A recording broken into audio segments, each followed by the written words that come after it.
Good evening, everyone. Welcome to the council meeting of Monday, July 15th. This is a regular council meeting. Before we begin, I want to acknowledge that the Coast Salish people, specifically the Shaanu First Nation, on whose territory the district of Metchosin stands, and our neighbors, the Shukin Nations. We recognize and respect our First Nation governments. All of them have had a long-standing relationship with the land and the seas and the waters that continue to this day. So council, before you, we have an agenda. We have some supplemental information that came in late from Mr. McPherson that we can add to the agenda. With that, I'll take a motion to approve. I move to approve the agenda, and I just have one addition. Yep, what is it? And that would be, I'd like to make several notice of motion under other business, number 13. What would those be? I'll describe them at the time. They relate to the fire hall, to the Duport East Trail, and the old school. Okay. With that, I'll take a seconder. So, can you explain? I think the council deserves to know what exactly it is that you're proposing to amend the agenda. Certainly under the Robert's rules, the notice of motion comes before following it, put on the agenda tonight, and I'll put those things on. They don't need a second or anything like that, and then we will consider them, I suppose, at the next council meeting. Oh, so this is a notice of motion? Correct. Okay. Okay, with that, could I have a seconder for the agenda, please? Second. That's seconded by Councillor Shukin. All in favor? Opposed? Carried. Thank you. We have a presentation this evening. Welcome, Mr. Peter McElhanney, regarding the Stormwater Management Plan update on bufferlands. Welcome. Okay.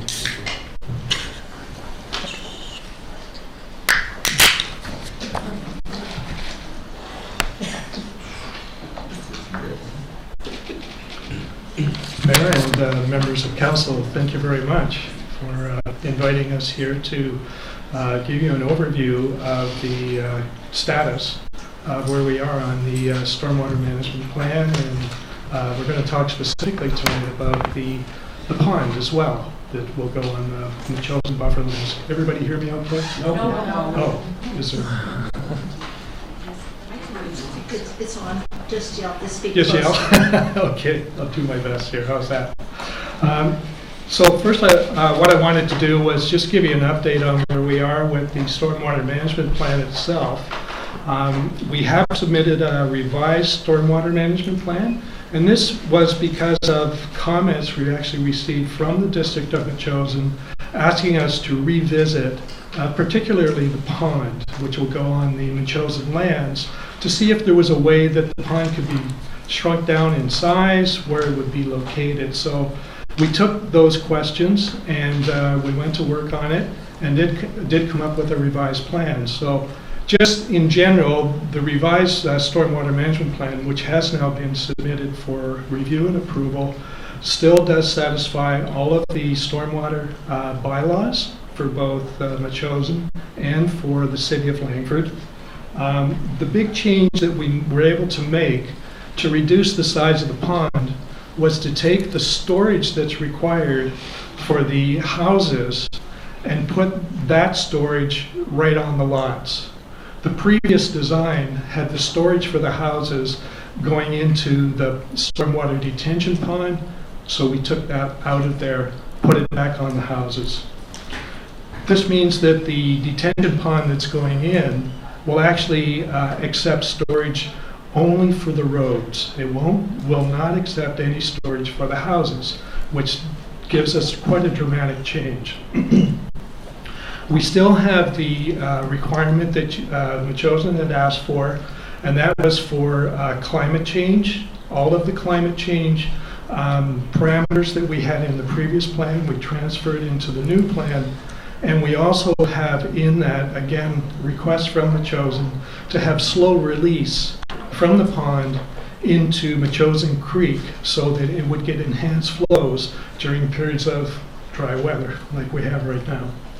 The water quality features were addressed the same way we had done it previously. We didn't make any changes to that.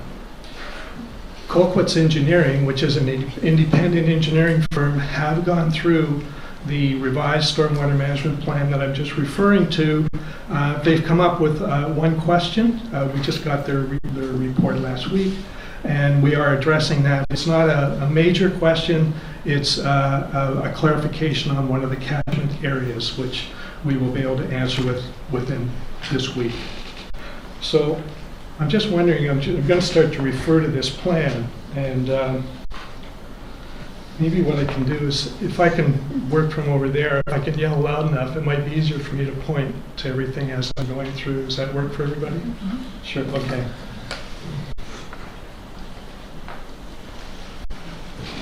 So, we got the boundary here. Everybody see this okay? So the red line is the boundary between Metchosin and Langford. This is the plan of the first phase of the development on Center Mountain residential lands. And, okay, everybody okay? Okay, and what we're showing here is areas that are protected with riparian zones and setbacks that are required around wetlands, and Metchosin Creek coming down through here. And you see here where we have this outline that you see here is the proposed pond location. Now what we did was, when we came up with this location, it was actually moving in and around through here, and in order to optimize it, what we did was we actually went on site and we met with Councillor Shukin and others. Bob was there, and people from the city of Langford, to come up with where would the best optimized location of the pond be. And you can see where Sorry, I have to correct Mr. Ferguson. Oh, sure, go ahead. Sorry, I met with you to see where the pond was, but Correct. Certainly not to engage in discussion around optimization. You showed me where it was. Sure. So okay. I just wanted to... Yes, sure. Thanks for the correction, Jay. Yeah, so what we did was we did flag this out so Jay could see it in the field and understand kind of where is this monster going. So exactly right. Yeah, thanks for the correction. So we looked at this, and what we did was we wanted to concentrate the location of the pond in areas that were previously disturbed or had invasive plant species that perhaps we could take out and optimize where we could place this pond based on that. The other thing we looked at was the topography out here, so that we don't have to do massive changes for cuts and fills.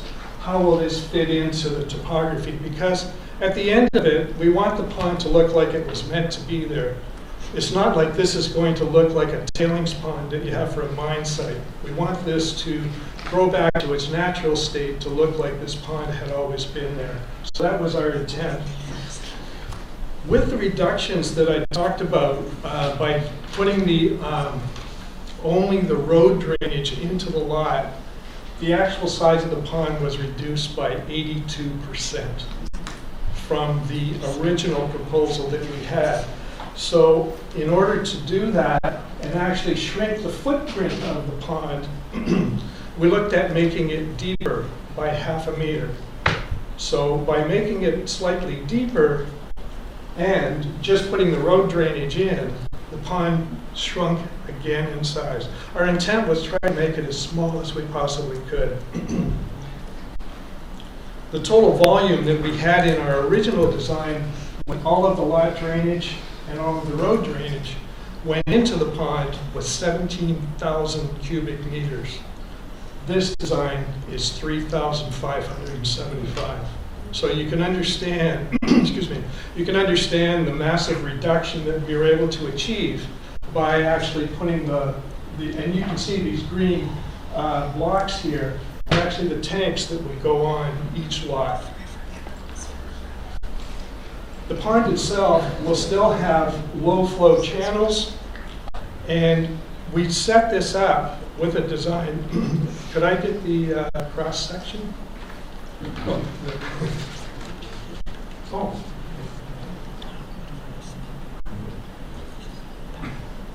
Yeah. Okay, thank you. So this shows you just a typical cross section through the pond, and we did this on purpose. And I'm not trying to make this a big, in-deep technical discussion, but a lot of people have asked us, what do you mean by dead storage? What do you mean by live storage? What are we talking about when we look at this pond? And what we wanted to do was show this to you. So this is just a typical cross-section of what the pond will look like. This light blue area down in here is what we call the dead storage area. And the reason for the dead storage is so that we have this base of water in here to maintain the plant growth in the pond, as I say, to make it look like a natural feature. We have low flow channels. I'm going to show you those in another view. And then we have the active storage, which is this yellow zone here. The idea of the active storage is that when there is a rainfall event, we go from the low storage line here, the active storage brings the pond up, we have a control structure which takes the pond back down to the dead storage. And that, excuse me, that's what's maintained in here. In order to put the pond deeper, what we had to do was change the side slopes. And you'll note here that these, I know these numbers are small, I apologize, but these are 3-to-1 side slopes. The reason being is that if, for whatever reason, somebody wanted to go into the pond, don't know why they would, but if they did, you could walk those slopes. It's not one that you would need a rope to get out. 3-to-1 is a slope that we put in that, for example, a lawnmower could cut. That's how gentle that slope is. And you can see that 3-to-1 slope here. So this shows the 1.5 meter depth, which is the deeper pond, and then how it would fit into the topography out there.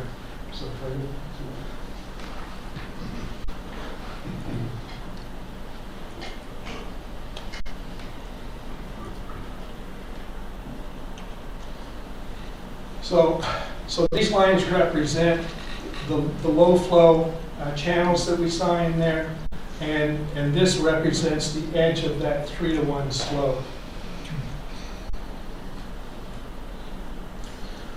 So the way the pond works is that there is an outflow structure from it. I mentioned it. That's the one that brings the water back down to the low flow.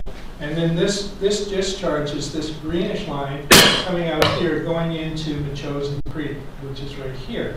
Why isn't it black to represent the PFAS of the Actually, waste? Bev, please don't interrupt the presenter. So this is So this is the outlet channel going into Metchosin Creek. There is an existing water monitoring station which is there as we speak. And what we want to do is to bring the discharge upstream of that.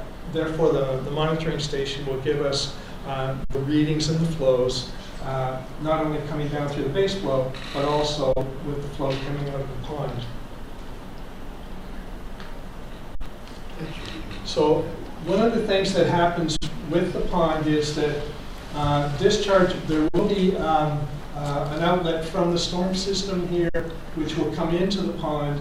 Where it comes into the pond, we actually have a stilling basin, which actually, again, is used to enhance the water quality.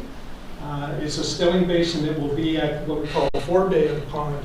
So it will actually make the water not turbulent, it'll slow it down, and then it'll fill up in the pond.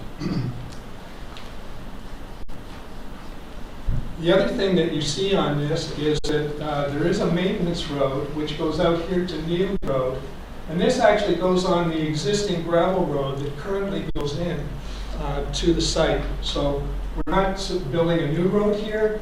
This exists, it's a gravel road that already exists in there. We're going to take advantage of that so we don't have to cut down trees for this maintenance road coming in here. With the relocation of the pond over to this location from where it used to be over here, and looking at construction access is a really sensitive point, we know that, excuse me. And there will be no construction equipment coming from Neal Road. It will all come from the north here, and we have a route now for the construction access to be in this location with the black line. So again, it comes down through this block of property here is actually green space for the development. It'll come down through the green space. Once the construction is finished, this would be remediated back to its original state. I think that's pretty well all of the information here I wanted to get on this plan, so if there's any questions, I could answer questions. Yeah, that would be great. Thank you for your presentation, Mr. McElhanney. Does any of council wish to ask him any questions? Councillor Shukin, followed by Councillor Dawes. Great. Mr. Ferguson, thank you so much Yeah, for I should being... make a correction. I'm actually Peter Ferguson. Oh, The I'm company sorry. I work for is McElhanney. I'm sorry, Mr. Ferguson. Ferguson, yeah. Sorry about that. That's okay. Sure. Thank you very much, and I appreciate the tour that you took me on. There were some updates, I think, from the tour. For example, the construction road is different. I was of the understanding it was going to be on the existing path from the Langford side, so I like what I'm seeing there. Sure. I do have to say I have remain with two very significant concerns about the location of the pond. But I just want to ask a question or two. So the area that you've selected for the pond does require extensive blasting and extensive tree cutting. But before I ask you why that, could you confirm how deep the pond will be? It's a meter and a half. Meter and a half, okay. Yeah. Now, if I look at where you've selected, there's a significant elevation change from the north end to the south end, but any sense, and it strikes me that there's a lot of blasting that is going to be required for that. Your thoughts? Well, you're right, Jay. I mean, when we get down to, you got to remember this is a concept right now. Okay. And we talked about this when we were out in the field. When we actually get down to fine-tuning the location, if, for example, there's a significant tree, and by bending the edge of the pond to miss that tree, we'll bend the edge of the pond. We don't want to cut down trees if we don't have to, obviously. And the same thing with the topography. This will be a best fit into the terrain that's out there, and if by moving it slightly around, and I'm just talking a meter here, I'm not saying that the whole thing's going to move by 50 meters, because we want to get this in somewhat this location. But will it be massaged to fit the topography? Yes. Will it be massaged to fit and save trees where we can? Yes. Okay. Exactly. Great. So sorry, two more questions if I could. So, Mr. Ferguson, again, thank you for the tour. I should mention the stakes where the pond are. I don't think those are still basically what you're using for the concept here. Is that correct? The flags that are out there? Yeah. They should be pretty close to that. Okay. Are those pegs, do they represent the full impact of the pond, or do they include like the whole like the slope, or is that just where the It water includes the is? slope. Okay. That's the extremities of the pond. This is what we had flagged out for you to see in the field. Okay. Yeah. And I think it was roughly, at its furthest, it was about 100 meters, It is. and a furthest side to side 50 meters. About 50, yeah, it's Okay. about, and I said this out in the field, it's about the size of a football field. Okay, great. I now just want to address the two concerns I have. So as I look at the site, I've been there quite a number of times over the last 2 weeks, and it is on Metchosin-owned land. People can go there. The stakes have now been, there's some brush that's been cleared so people can see the stakes pretty clearly. As I look at this, 80 to 90% of the detention pond is in ground that will have to be disturbed, whereas there is previously disturbed ground adjacent to the pond. Mm-hmm. And the question I have is, has the best effort been made to use that previously disturbed land? So that's one concern. But the other concern from my own perspective, that comes from a Parks and Trails, role that I play, is that the location of the pond effectively cuts off foot access to the northeastern side of the bufferland. Now, if you were to go around, there's a potential maybe for a path there, but your easy access to that area is cut off. And that is, the broad concern I have, is that area represents about 25% of the bufferland, the entire bufferland.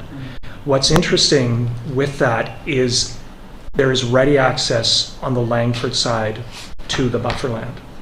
And so what we have is we have the potential of a district that has 13 full-time staff members supporting green space for another municipality, for the residents of another municipality. I don't want to deny green space to anybody, but right now, that's what the pond design looks like it's doing, is cutting off that access.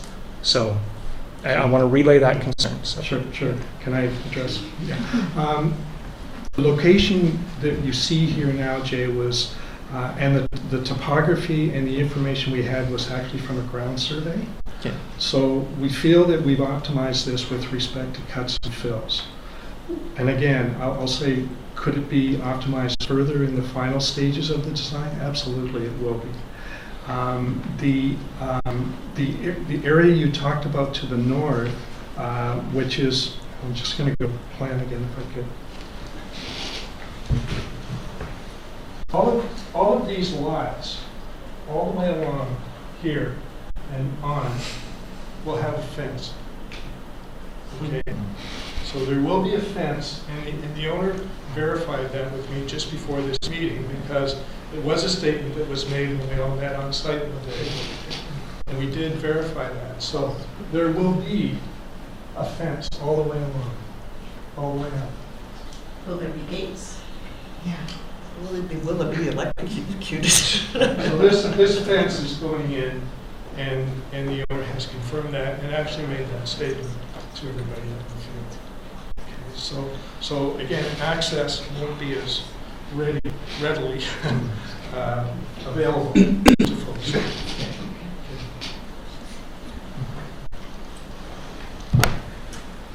Did you have any other questions? Maybe in a minute or so. Okay. Yeah, thank you. Councillor Donaldson.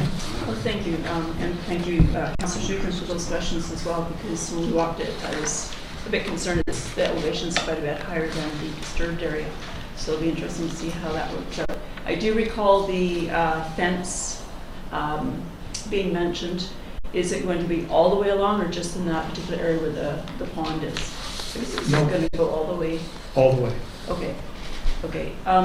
So at the beginning of your presentation, you had mentioned to us about the green spots that are in where there's going to be tanks. I understood in the beginning it was going to be something like rock pits, or is this sort of the same concept? Same concept.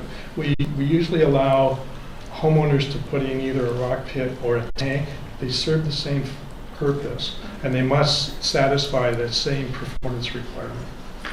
And where does the liquid from the roads or the roof in the house, where does that go? Does that come down into that pond by coming through the ground, or is it trunked out to Happy Valley Road, Bilson Creek? No, right now it comes down. Okay. Before we do any development, it all comes down into Right. Metchosin Creek.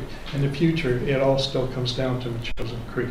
So we can't change where the water flows. Ministry of Environment will not allow us to take water from one catchment zone and put it into another. We can't do that. It all comes down to recharge Metchosin Creek the way it does as we speak today. What will happen is with the tanks that go on each individual home, each individual lot, their roof drainage or any hard landscaping that they have, all of that drainage has to go through this detention tank. And then it gets released as it would, as per the bylaws, for us to release it, so it then comes down as it would have as pre-development flows.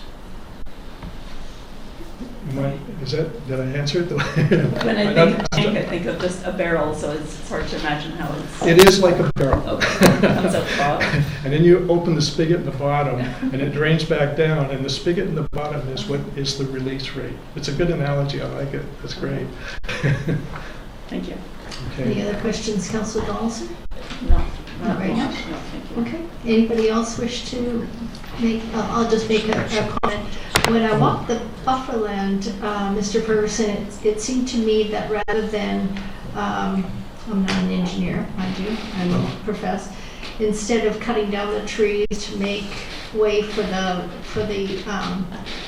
pond, turn it sideways 90 degrees, and use the land that is already being disturbed.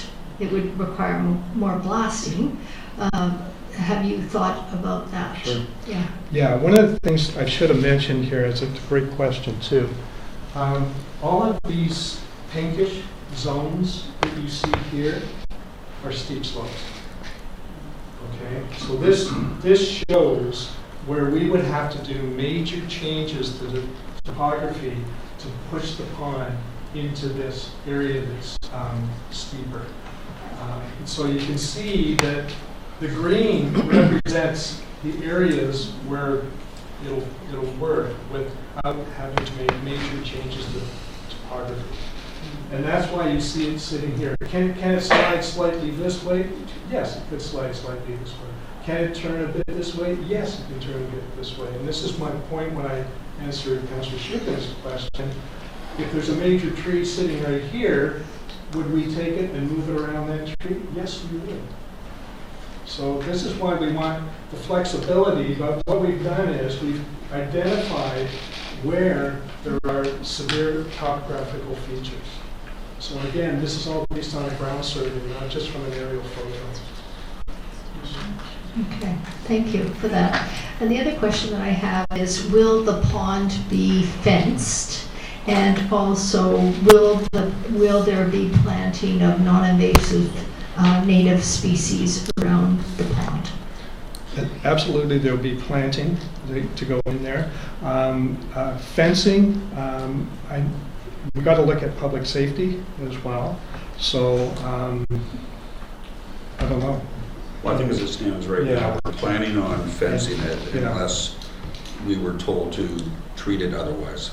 I'm sorry, Dale Douglas is my, Thank you, Mr. Douglas. So the answer to that question is the Yeah. plan is to fence it unless you're told otherwise. yeah, that's why I didn't give you the right off answer, because it is an item that's still under discussion. Okay. Okay, Councillor Shukin. very much. Mr. Well, I did have one question Do you because want I to come just to the wanted to make sure. microphone? Yeah. No, I just had one question for Councillor Shukin, just because I wanted to make sure we were crystal clear. And I was just wondering if you could maybe go to the plan and just show us where the concern is with the pedestrian access constriction, just because I'm not 100% clear on it. I just want to make sure I note it properly. Like where you're concerned about it getting bottlenecked?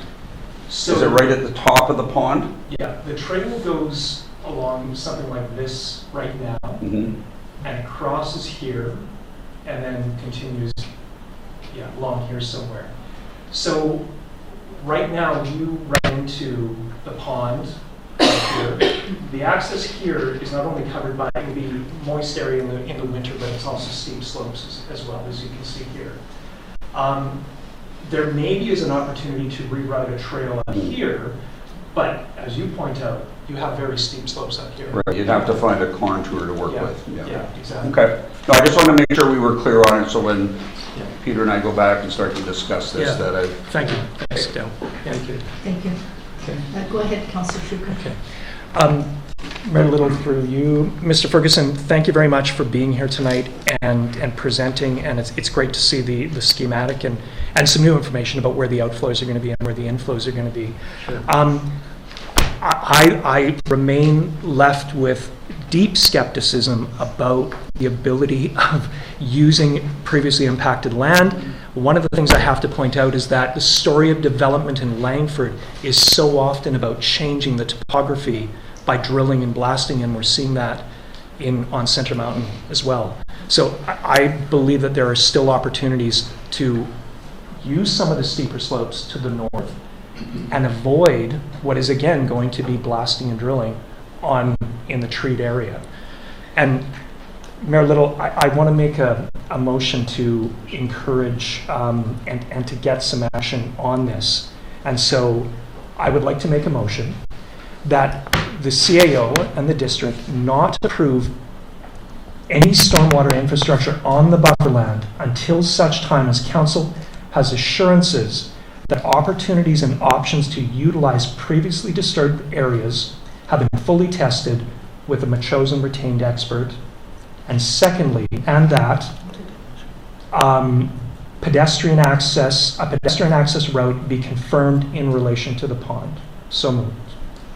Okay, this is moved by Councillor Shukin, seconded by Councillor Donaldson. Can you repeat the motion, please? For sure. Slowly. So again, no disrespect to Mr. Ferguson here, but I believe that there are opportunities to look at these options here and to remove it from impacting like what is a lovely spot. Okay, so the motion is that the CAO not approve any stormwater infrastructure in the bufferland until such time as council has assurance that opportunities and options to utilize previously disturbed areas have been fully tested with a Metchosin retained expert. And that a pedestrian access route be confirmed in relation to the pond. So again, this gets to two things. Using disturbed land for what is going to be an impacted area, and also making sure that Metchosin residents have an access point to what is actually about 25% of the full buffer land. So, thank you. Councillor Donaldson, do you wish to speak on the motion? No, I think Councillor Shukin has covered it quite well. Okay. So more information, confirmation. Councillor Epp or Councillor Gray, do you wish to speak to the motion?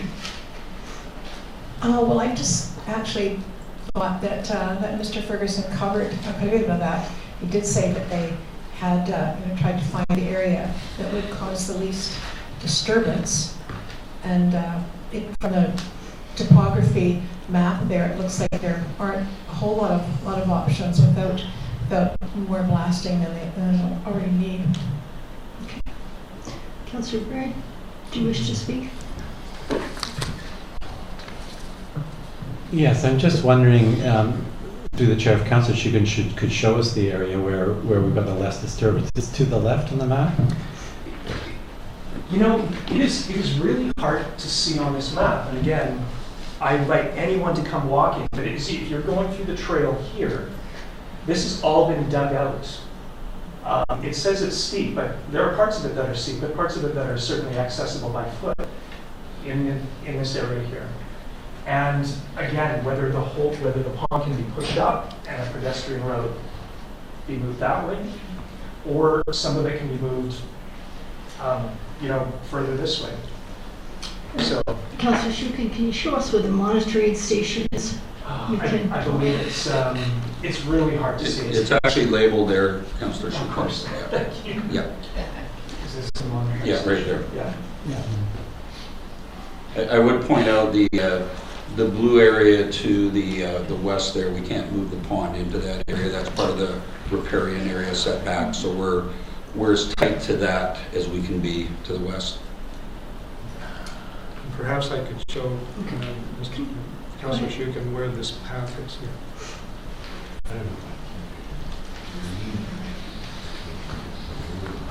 The path that we walked on when we went out, Councillor Shukin, is here. Oh, okay. And Yeah. here. This is the path right through here. You Okay. Yeah. And it goes out here. But when you were talking about where the path is that we were standing on, and you remember we were looking here, and I was pointing out the 50-meter wide, we were standing right there on the path, so we could see them. Okay. Yeah.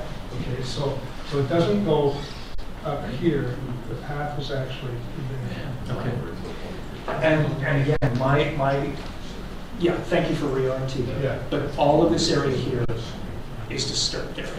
And again, my question to the engineers is, some of this is claimed to be steep, but that has not posed challenges to a lot of development in Langford.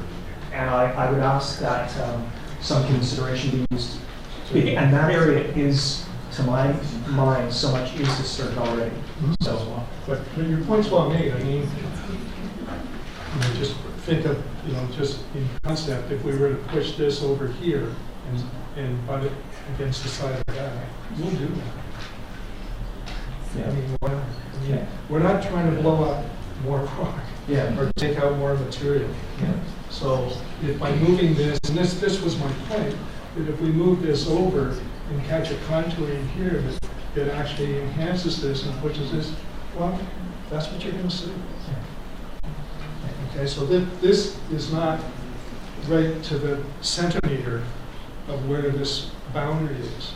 This is showing you it's going to go here, but I don't want to, lead anybody on to think that it's going to move by 50 meters this way or that. It's not. For the optimization of it. Fair enough. Again, the motion, thank you, Mr. Ferguson. I mean, the motion is about making sure that the siting is good in relation to both the use of disturbed land and also pedestrian access. It's really difficult to visualize that on a map, but going and seeing the site, and I've offered to, on Saturday and Sunday, I offered to take members of the Neil Road community out. Happy to do that at some other point as well, and you've all seen this area as well, so. Yeah. Okay. Anybody else wish to speak? Councillor Gray.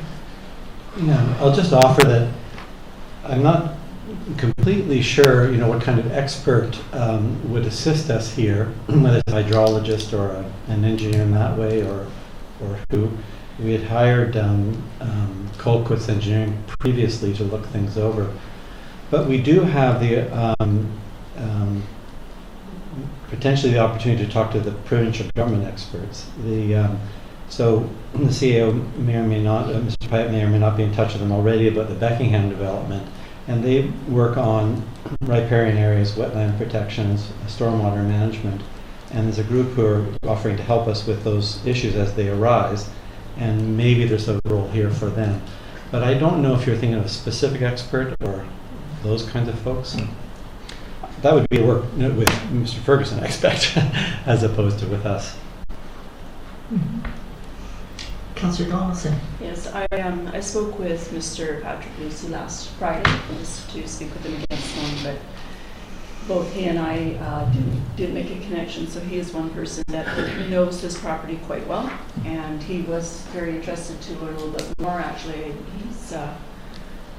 he knows our engineers quite well. So I do have an incoming call from him, so he may be somebody to consider as well. I know he's really busy, but he could also refer somebody else to him.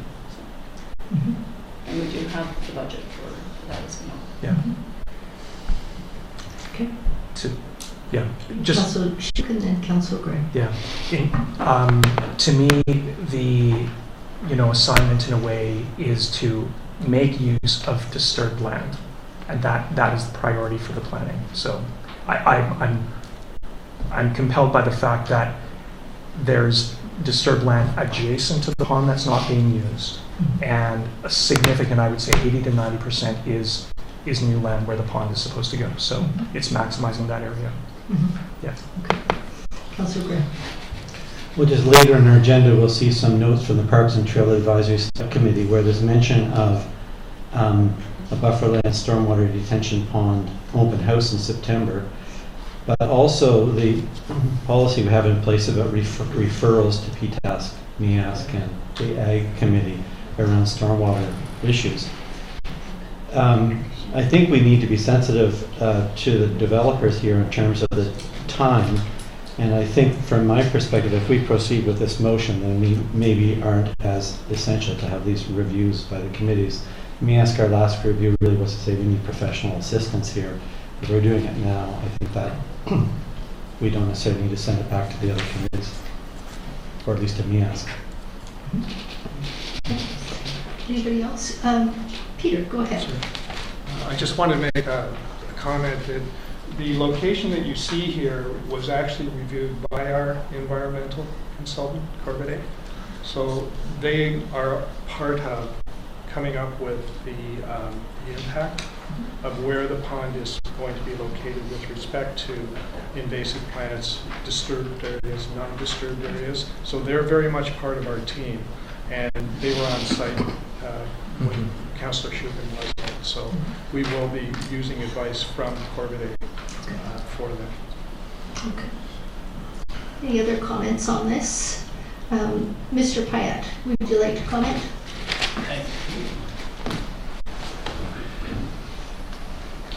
Yeah, thanks, Mr. Chair, and thanks for the presentation and the great questions, and and the transparency that obviously we're providing here.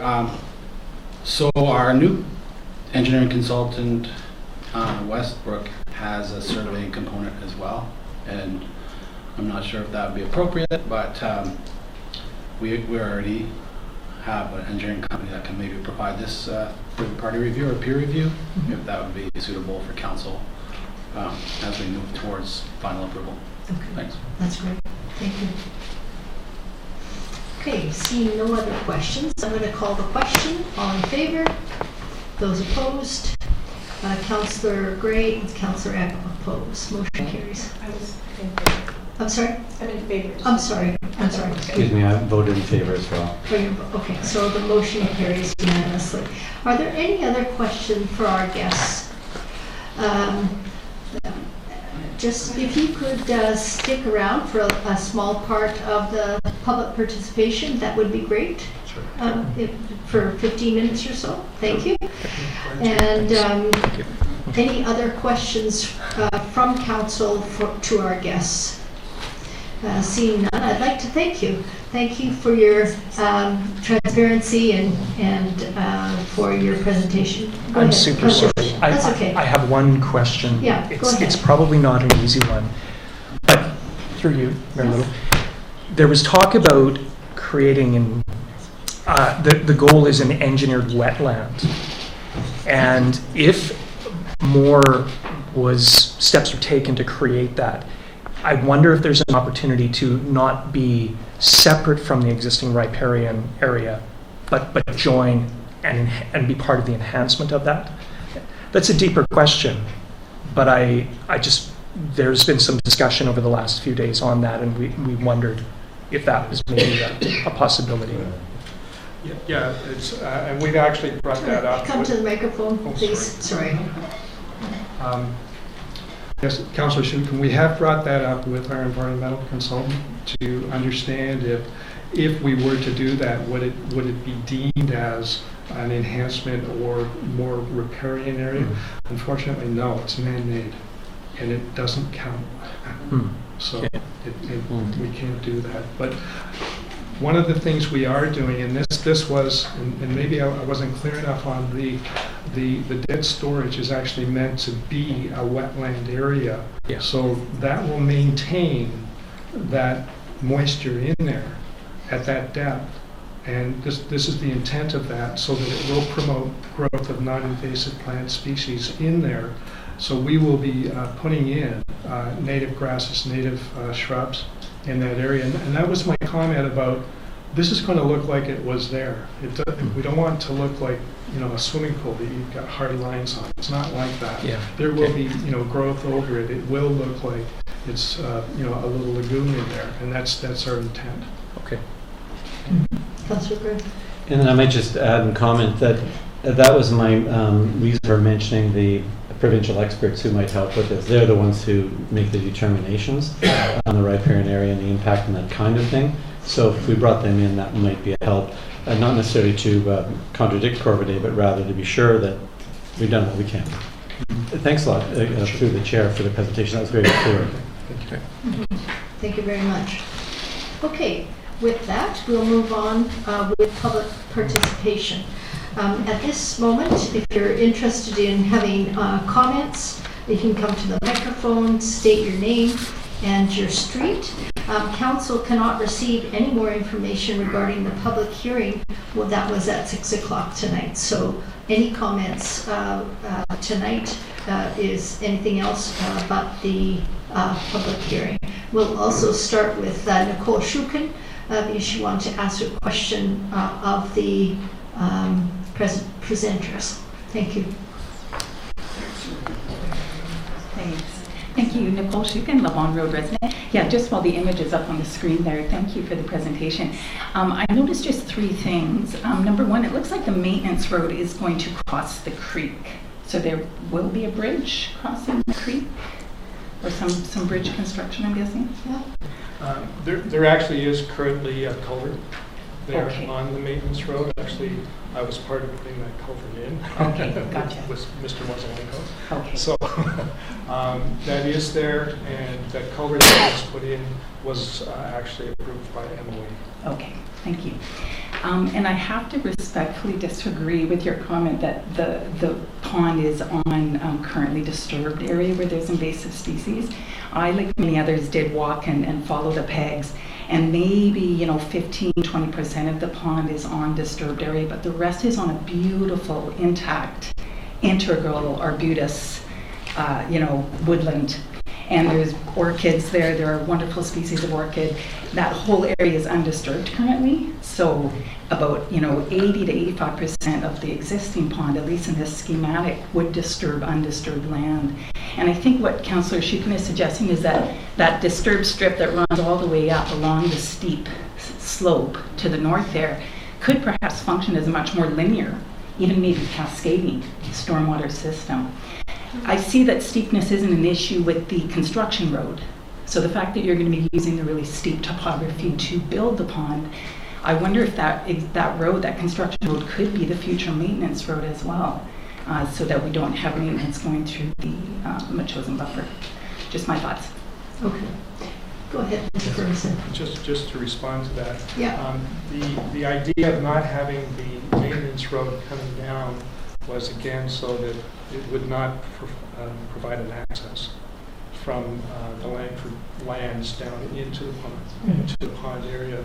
And point well made about where there is disturbed, non-disturbed areas.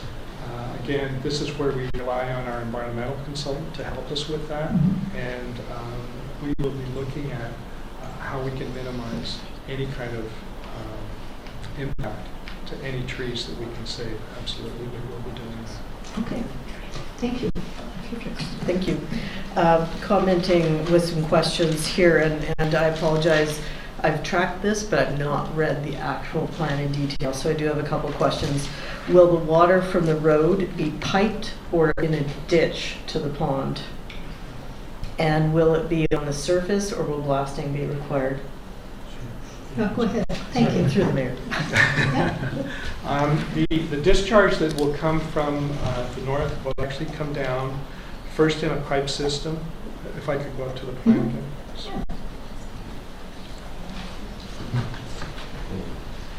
There will be what we call hard pipe system, obviously on the road. There will be discharge coming out. The discharge will be on a fairly steep grade. What we'll be doing is putting in a stilling basin. So we have to break the energy up from the pipe coming down. It will then go into a swale, and we're making it into a bioswale. So this bioswale will again be two functions.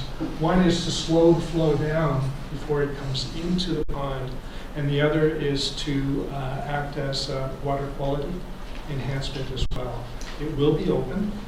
And if we do have to do blasting to create a channel, that's exactly what will happen.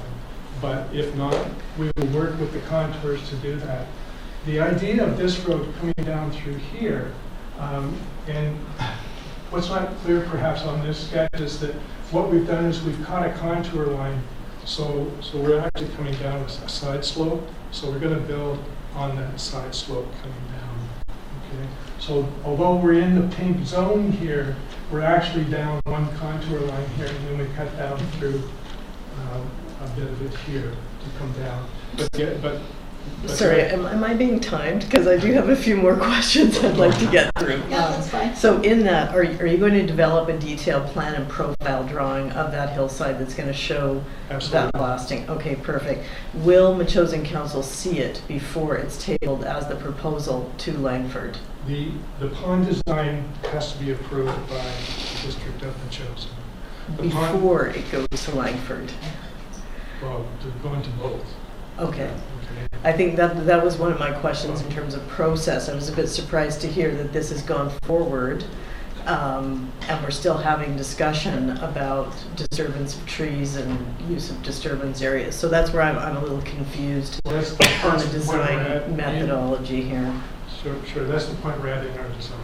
Yes. We're looking at, now we're getting down from concept to more detail. Okay. So it's a natural process for us to do that. Okay. And just on the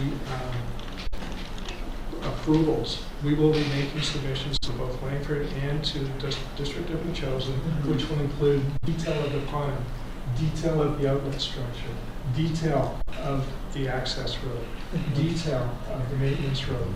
All of these things will be detailed so that you and your staff will be able to see them and comment on them. Thank you. Another item, you mentioned remediation of the access road. Just clarifying, reclamation is obviously different from remediation, as a different vegetation and scientific standard.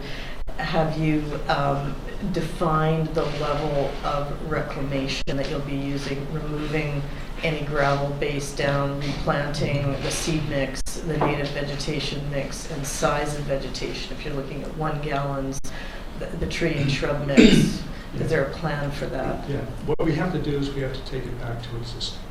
So what's there now, what gets and what is at the end will have to be back to what it is as existing conditions. This is our... Perfect. And will you define if you need to remove trees greater than 12 inches in diameter while you're constructing that road? Everything will be detailed. I mean, when we look at this, and again, it's the same comment I have down here. If this line can move a bit and there's a very nice tree sitting here, you'll avoid to miss it.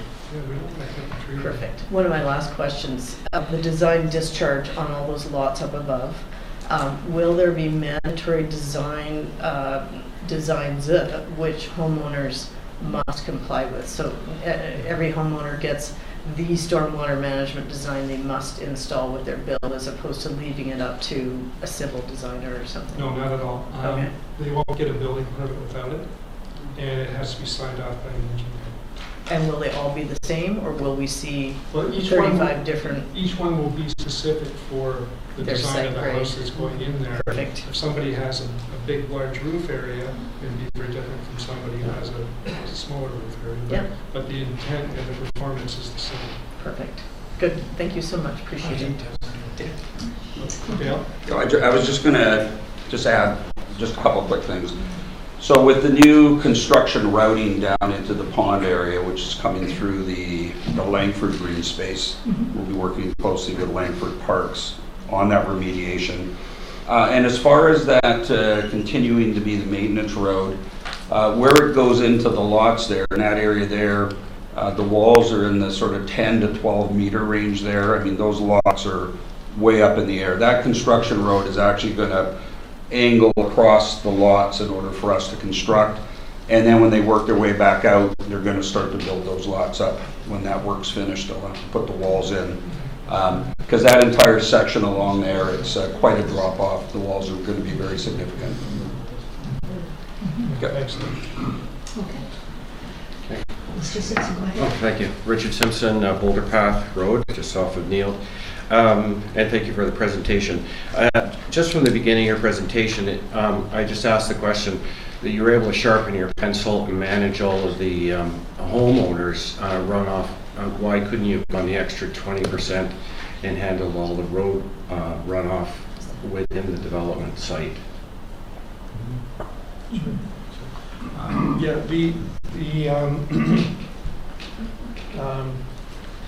Putting all of the, well, you see the tremendous impact that we have from taking all of the home drainage and putting that in and taking it out of the detention pond. With the putting in additional storage in there for the roads, which is what you're asking, the issue we have there is we have to watch what we're doing with the water quality in there. So we don't want that water having to be treated by private homeowners.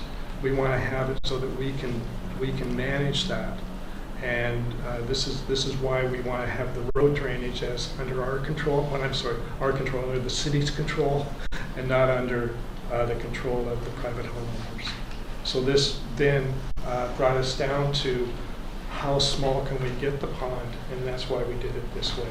So we can control that water quality and ensure that it's treated properly before it's discharged out to Metchosin Creek. Okay. And I guess the last is more of a comment, is because I have taken a walk on the site, and as a member of the Bufferland Working Group, my interest is wildlife corridor, my interest is Metchosin access, monitoring, maintenance of the environment there.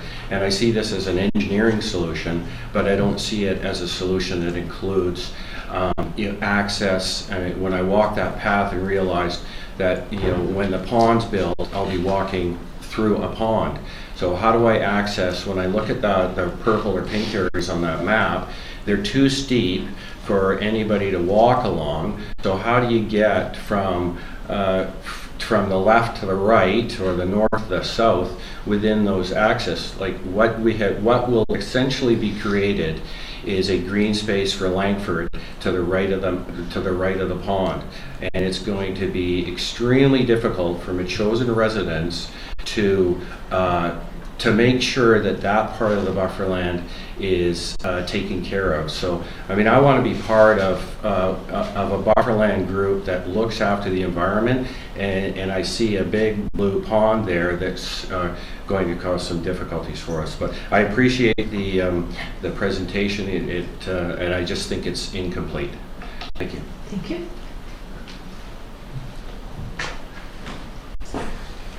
Bailey Spiteri, Neilbrook. I just wanted to add to Richard.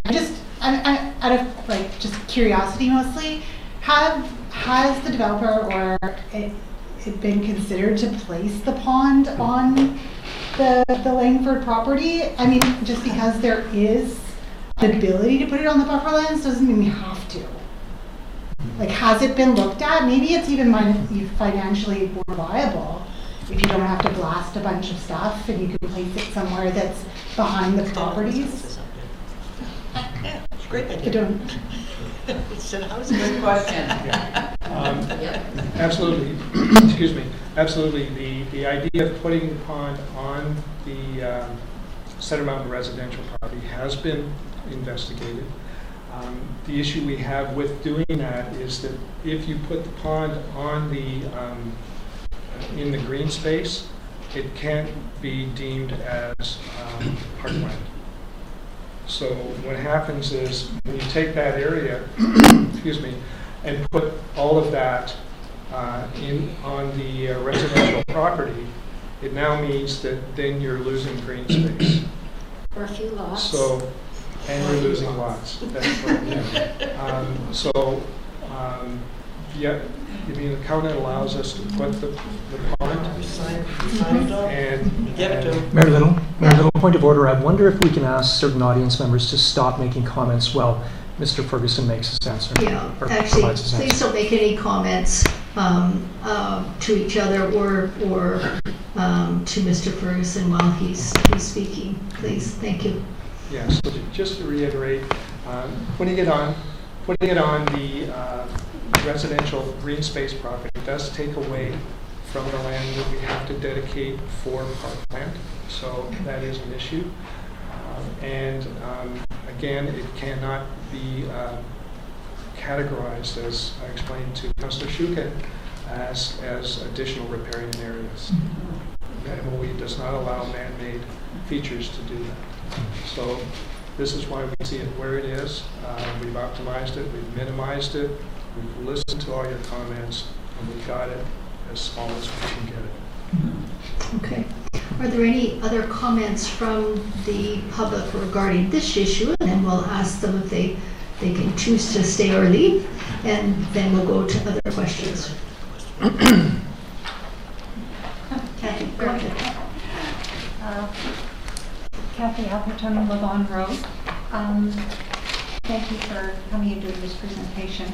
I'm a member of the Parks and Trails Committee, so on the weekend I was out exploring out there. And I have to admit that I agree with the comments that have been made previously, that the areas that appear to be delineated, the areas that appear to be delineated for the retention pond do seem to encroach quite significantly on areas that are currently undisturbed, and there are very disturbed areas in there that are not included in the retention pond. So that really made me query the placement of the pond. So if I can go up and point to the map, I do have a question for you. So you said that there would be fence up along here. Along the back of the lots. Along the back of the lot. Actually, on the lot properties themselves? Yes, on the lots. And what nature will that fence be? Be 6-foot high fence. 6-foot high fence. Then I believe you also pointed it here saying that that was going to be their green space. It is. So on the one hand, you're saying that they won't be able to access here because there's a fence.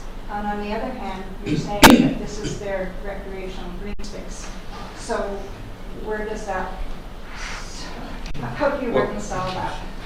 Well, for starters, in the area that you're looking at, those lots are going to be 10 to 12 meters above the natural grade there with the wall. So there's really not going to be any access down. But this green space buffer is on the Langford land. It's part of the design of the project. Yeah, it is. But there's been a lot of concern from residents of Metchosin about the buffer land not actually being what it was originally assumed it was going to be. And now I'm getting the sense that this is going to be green space and access one way or another from the residential development down in through here. I'm not sure where the access would come from. Well, I can, on the industrial park, is this a line where the industrial park will be going up to the border? It's further to the west. Well, just, right further north and to the west there. You're in the right area, yeah. If you were a little bit taller, you'd be perfect. I'm taller than it, yeah, okay. And what provisions are there in terms of limiting access from that far corner? Fence goes all the way. Along the residential development. Yeah, where you see the red line. Where you see the, oh. No, sorry. No. The red line where it starts, where it coexists with the lots. Okay, right. Yeah, all the way. Correct. Yeah, and then down to there. Yeah. Okay.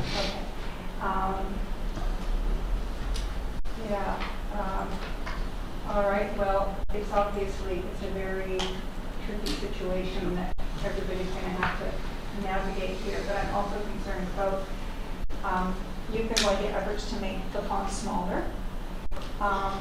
So that's actually going to have potentially less water storage. So is that going to end up affecting the amount that you can release down into here? So will that adequately keep Metchosin Creek as full as it should be. Yeah, what we have to achieve is that the pre-development runoff that goes into Metchosin Creek must be achieved with post-development runoff. This is exactly what we're achieving. So if you're a drop of water down in Metchosin Creek, you're going to see the same runoff from before everything was built until after it was built. So this is why when we have hard surfaces now, roads, roofs, patios, and all those kind of things, the water runs off quicker. We have to detain that water so that it simulates what happens before any hard surfaces were put in. That's the whole intent of the detention and the release control structures that we put in, not only on every lot, but also on the pond itself. Well, I thank you for your comments about this, and I know you mentioned that you will try and optimize the existing terrain, but I'd still like to see a lot of rejigging of that concept. Okay, thank you. Is there anybody else for public participation? We've got Kim, then Mr. White, and Ms. Ballard. All right. I'm sorry. I'm just gonna, do the elephant in the room thing here. We've got the tail wagging the dog here, because we've got the Langford engineers coming up. I love you guys and all that. They're professionals on that.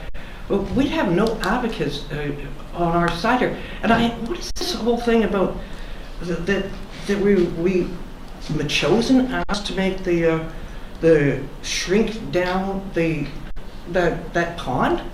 I don't remember that coming up as anything from NIASC or engineers. That's a dumb idea. Where we want to be is highlighting the biological function of this thing, and so that it does the best to. Well, for one thing, we're going to have all that runoff from those all the cars up there coming right through there. Guess what? That pond drains right into where I saw baby fish this morning. Like, is that going to be clean water or not?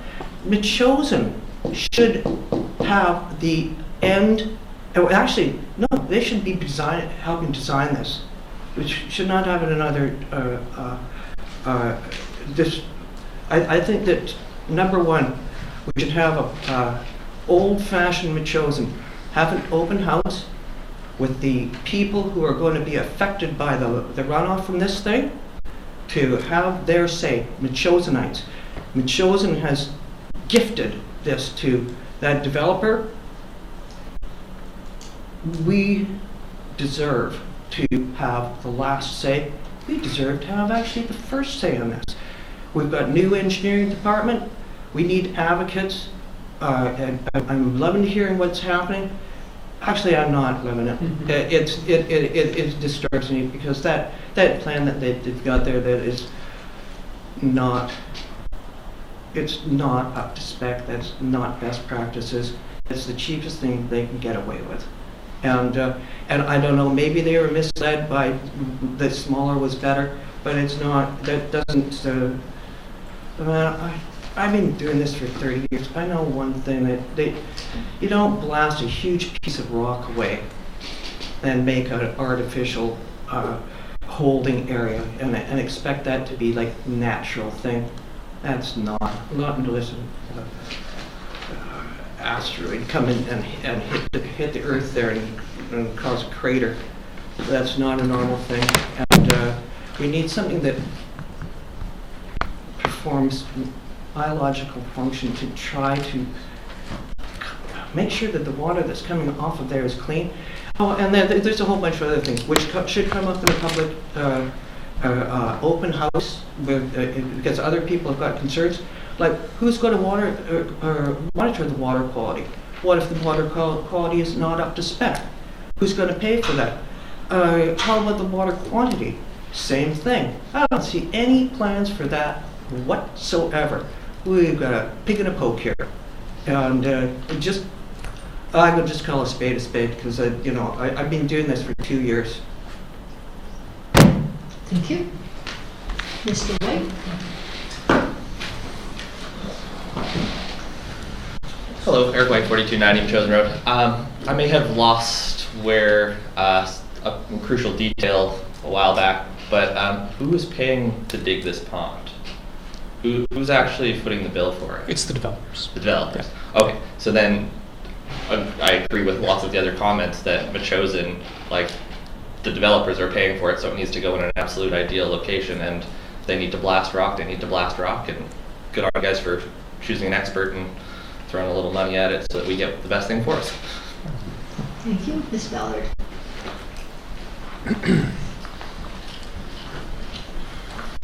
Tamara Ballard, Wootton Road. I'd like to speak tonight to 7A. Sorry, I have the wrong one. The estate of Audrey Coburn. I understand that you guys are recommended to deny her request for a bench. So I agree, it is full up there, but there's also a picnic table up in the east corner that should be replaced. I'm not sure if that is private, because I know it is a private land with the trail on it, but maybe that might be something that you can maybe take back to the family to say that, no, there's no room for another bench, but we do need to replace this picnic table that is falling apart. I know that Audrey, the Coburns lived on the road since the 60s. My place was subdivided in 68 from their place. They were lovely. She was such a lovely lady. And so instead of just denying it completely, if maybe you could go back and talk to the Mitchells, because I do know it's their land, and see if there's a chance that maybe you guys could do a cost share for the picnic table. So instead of it just being a one family memorial, it could be a multi-family memorial. And I would just be sad to see it denied and forgotten, because she was in this community for quite a long time, and I do know that her family still resides here, so I would just like to make that suggestion. Okay, thank you. Thank you. We have time for one more. Oh, no, we have to have time for two. I'll be very quick. I'd like to speak also. On the retention plan, I also have been up there. What's your name? Oh, sorry, Richard from Leithville Road. I also haven't been up there, and to Mr. Shukin's point there is like a potential for the cascading up against the rock, which has already been disturbed. And it sounds like it could be kind of like a nice park setting, the whole pond and everything, without a fence. As the fellow here said, the slopes will be soft enough that you could walk out of it should you fall in, or a dog go in or whatever. And as far as getting to the right-hand side of that diagram up there, would it not be a simple matter of putting a nice walking path on one side of the pond? I mean, it shouldn't be that difficult to, whether it's like carved into the rock or what have you, to access via a walking path. That's pretty much it. Thank you. Thank you. Mary?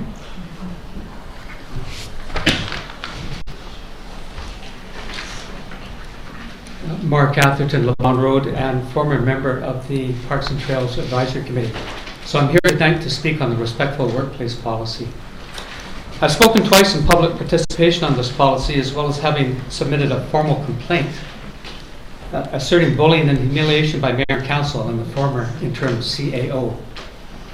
I identified several deficiencies to the current policy in my complaint and made several recommendations on a simpler process, simpler approach for a respectful workplace policy in my public statements. I'm pleased to see that some of these are reflected in the proposed amendments.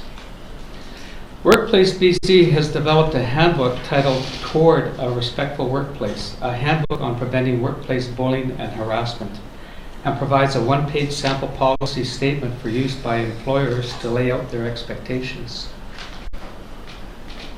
Our policy is 12 pages. Why isn't the district using the provincial template? If the goal is to state district expectations for a respectful workplace while meeting provincial requirements, what could be simpler than using their template? There are too many problems with the revised policy to enumerate them here, but one that stands out, though, is it does not make reference to its compatibility with the QP collective agreement. Termination of employment is referenced 6 times without any consideration of an employee's rights under their collective agreement. Adopting the provincial template would not present conflict, as it is based on principle, not process. I wasn't self-aware of being bullied as a member of the advisory committee until I read the policy and was appalled by its content and the requirement to sign off that I had read and understood it. I decided to test its efficacy by making a formal complaint. Complaint process was laid out. I used it. My complaint presents a useful case study of policy implementation. I first tried to resolve my complaint or resolve my issues informally as suggested by the policy. When I was unsuccessful, I made a formal complaint seeking a public apology as an outcome. A public apology as an outcome. The policy states, for complaints brought against the mayor, councillors, or the CAO, an external investigator with expertise regarding matters covered under this policy will be retained by the district or legal counsel. I emphasized will be retained as that is a policy commitment. No investigator was retained. Under the policy, management, among other things, is expected to, and I'm quoting, listen to complaints and treat them sensitively, seriously, and with confidentiality. Also, to cooperate and participate in good faith in any investigation under this policy.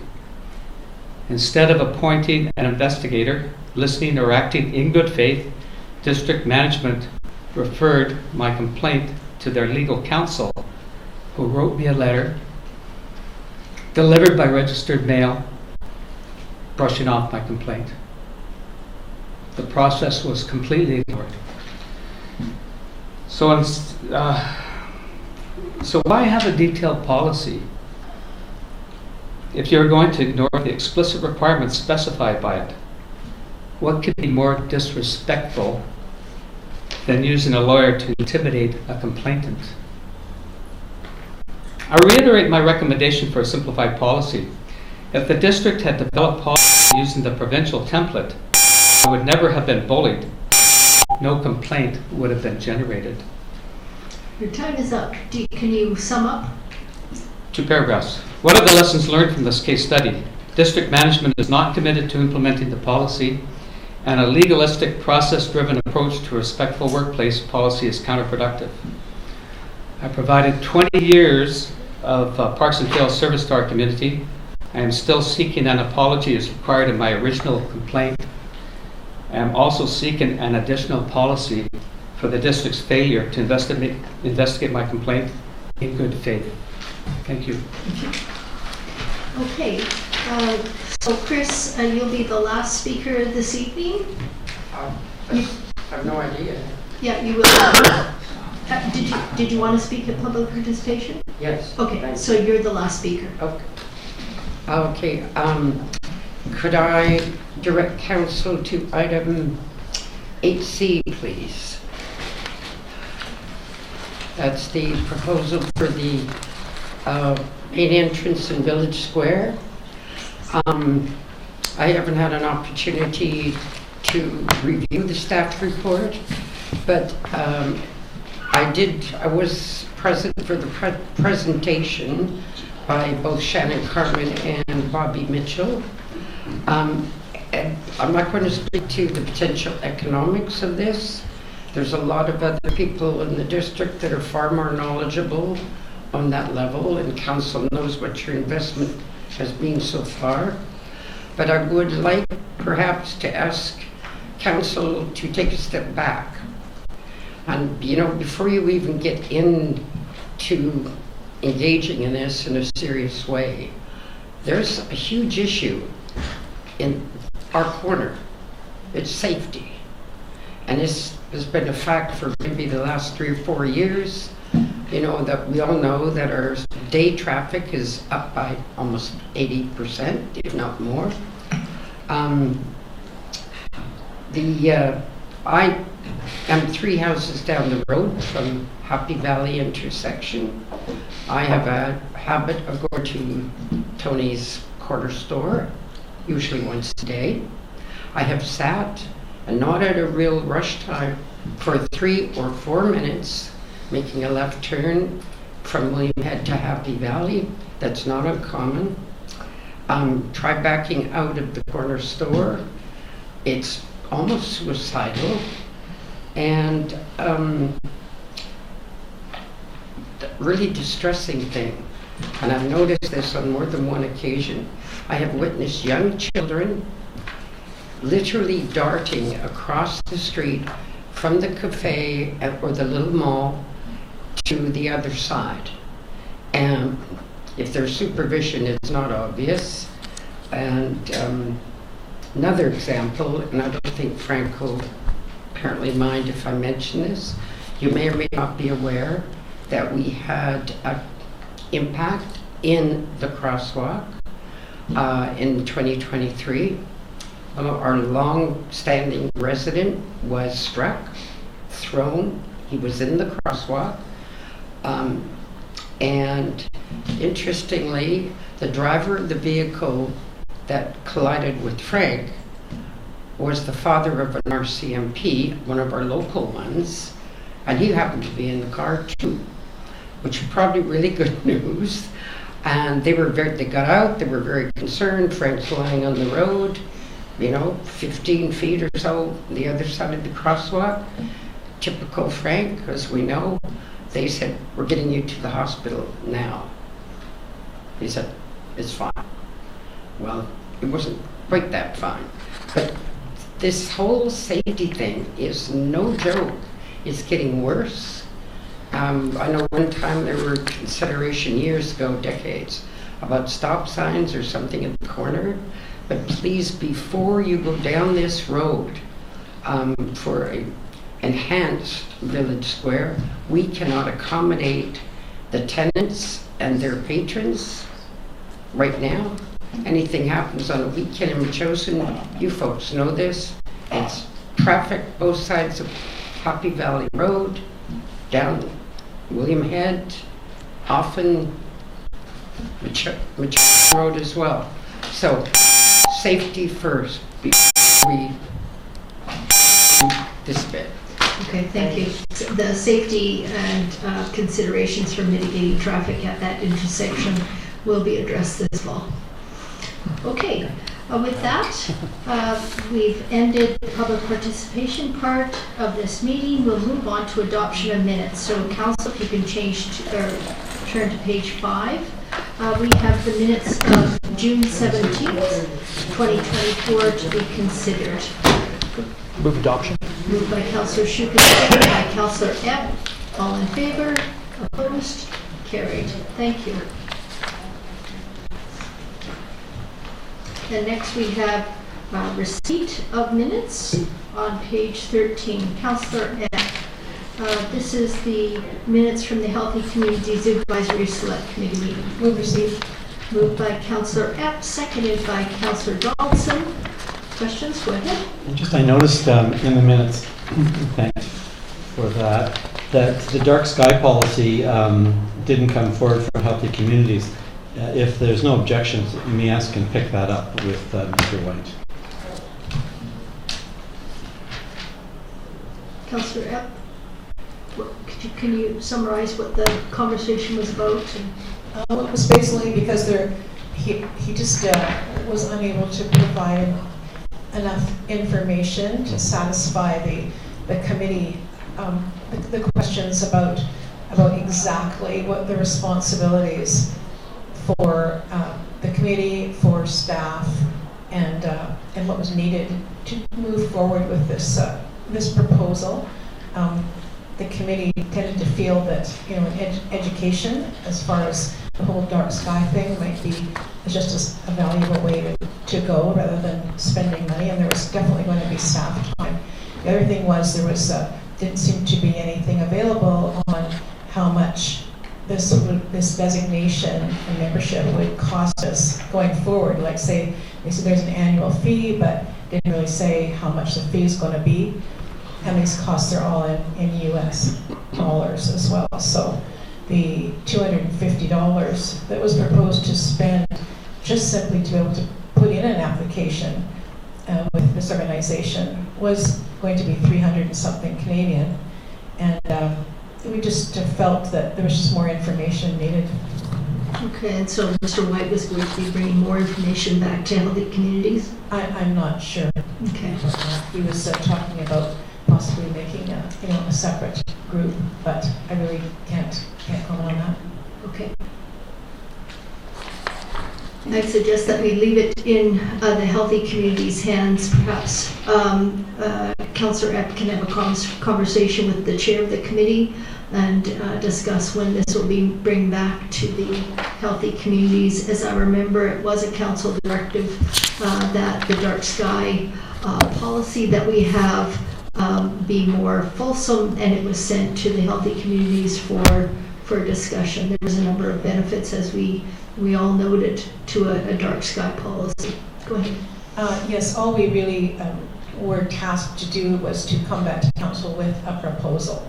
So not sort of moving ahead immediately with spending this money and so on. So we would appreciate having just the proposal, and then council can discuss it. But we don't have a healthy communities meeting for some time, so okay. But I will bring it up. Okay, that's great. Okay. Thank you. Great. Okay, with that, I'll take a call question. All in favor? Opposed? Carried. And Councillor Shukin on page 17. This is receipt of the minutes from the PTAS committee meeting of June 26. Thank you very much. I'll just make a motion to receive the minutes of this meeting. Thank you. Moved by Councillor Shukin, seconded by Councillor Epp. Comments? Go ahead. Just a big thanks to the gang who went up to Ash Mountain and worked on those invasive plants. Well done. Okay. I'll call a question. Just ask the question. The Weirs Beach stairs look like they're done. Is it time for an opening and a celebration? So I will almost on a daily basis, they're not done, no? But almost on a daily basis I will ask Mr. Payette for an update on when the contractor is coming. The contractor is coming, and hopefully within the month of July. Mr. Payette, I'm looking for a nod of the head. Yeah, this week apparently. So yeah, but thank you for flagging that, Councillor Gray. It's long awaited, and there are some challenges to fixing this. So we need a qualified contractor to get this done. What has happened is the barriers are removed. Mr. Payette had our public works crew come out and reinforce and do some safety work. So the stairs are open, but they're not fixed. They look great. Okay, thank you. Okay, with that, I'll call the question. All in favor? Opposed? Carried. Thank you. So, Councillor Donaldson, on page 21, we have the Special Finance Committee meeting of July 9th. Thank you. Move to receive the Special Finance Committee meeting, joint meeting that we had with Agriculture Advisory Select Committee and the Environmental Advisory Select Committee to discuss wildlife livestock conflict. Okay, this is moved by Councillor Donaldson, seconded by Councillor Shukin. Comments? All in favor? Opposed? Carried. And a big thanks to Officer Norris, who came out. I thought he provided great input. So. Absolutely.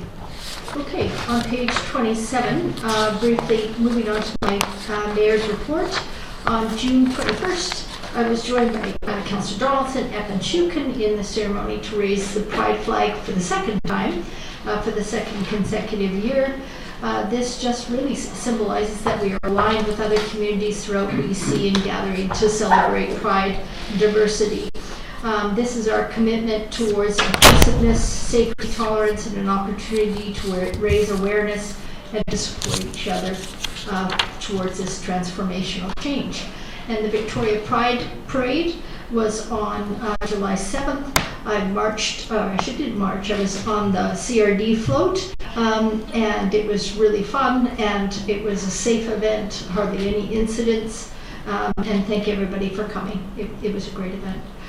Regarding the CRD update, The CRD has submitted the long-term biosolids management strategy to the province. That was due at the end of June.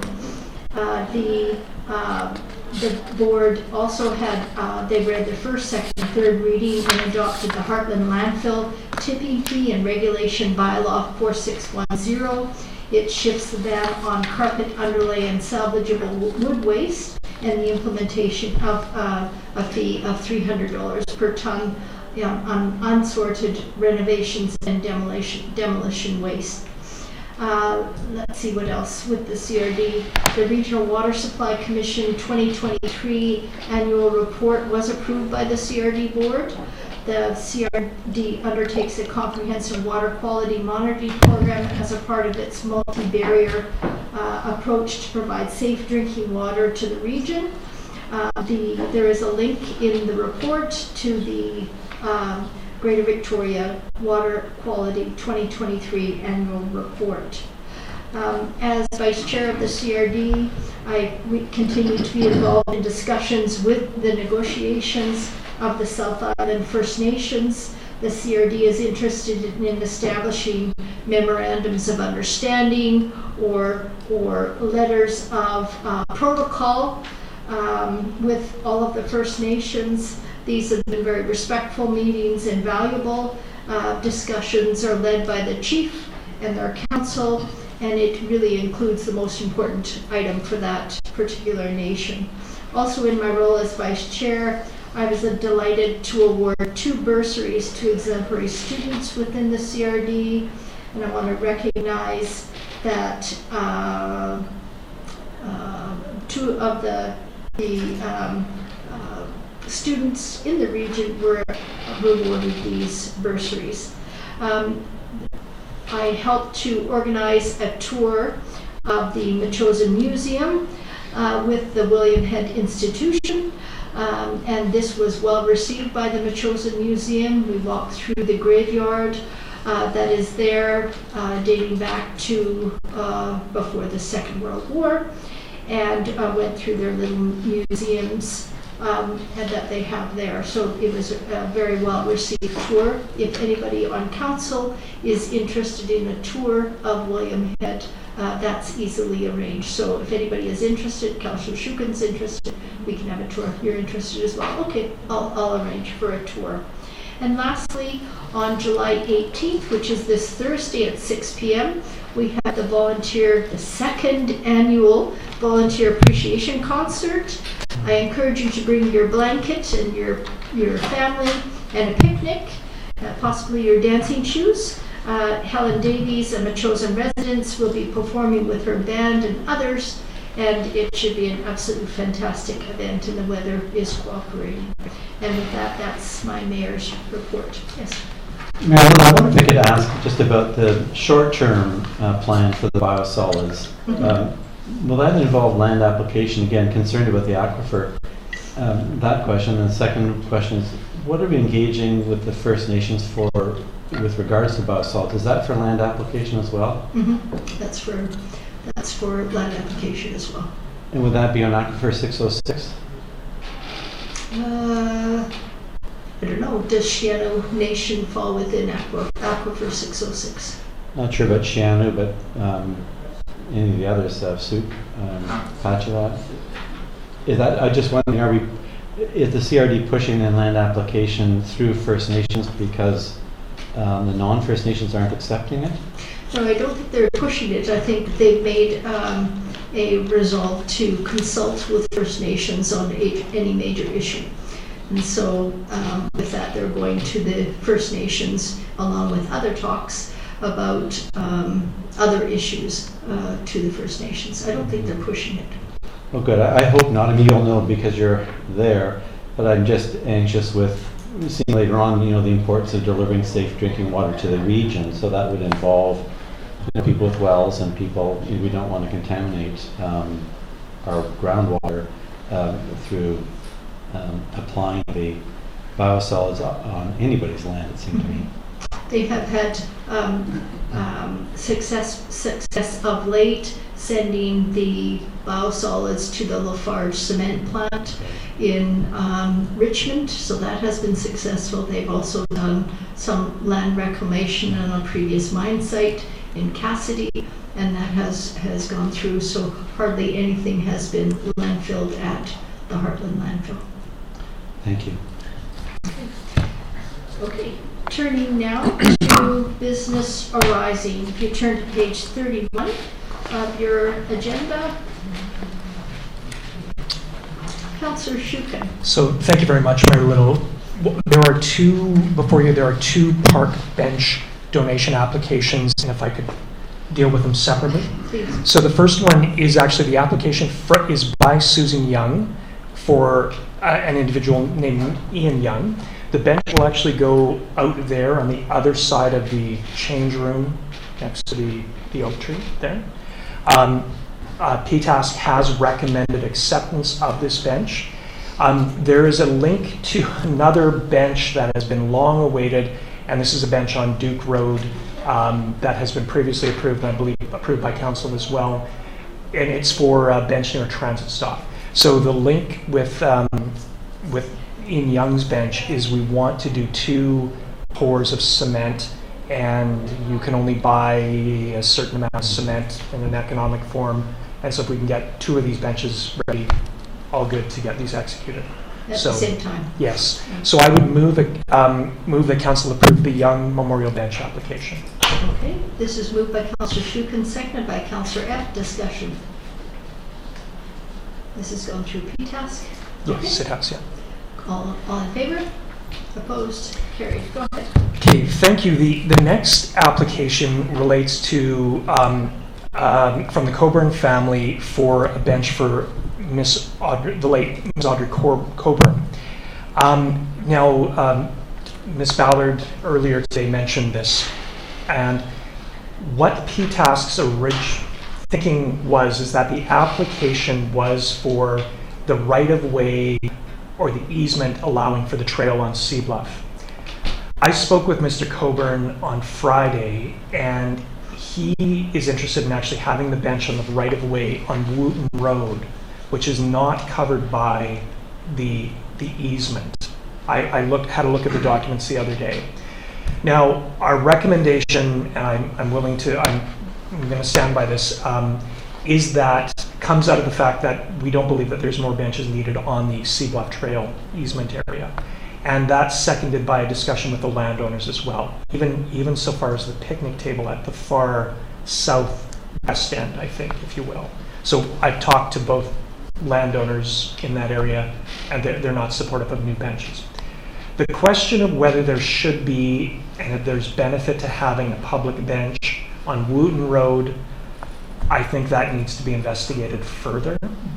And I, if possible, I wouldn't mind taking a look with our trails coordinator and Mr. Payette as well to see if there's something that might work.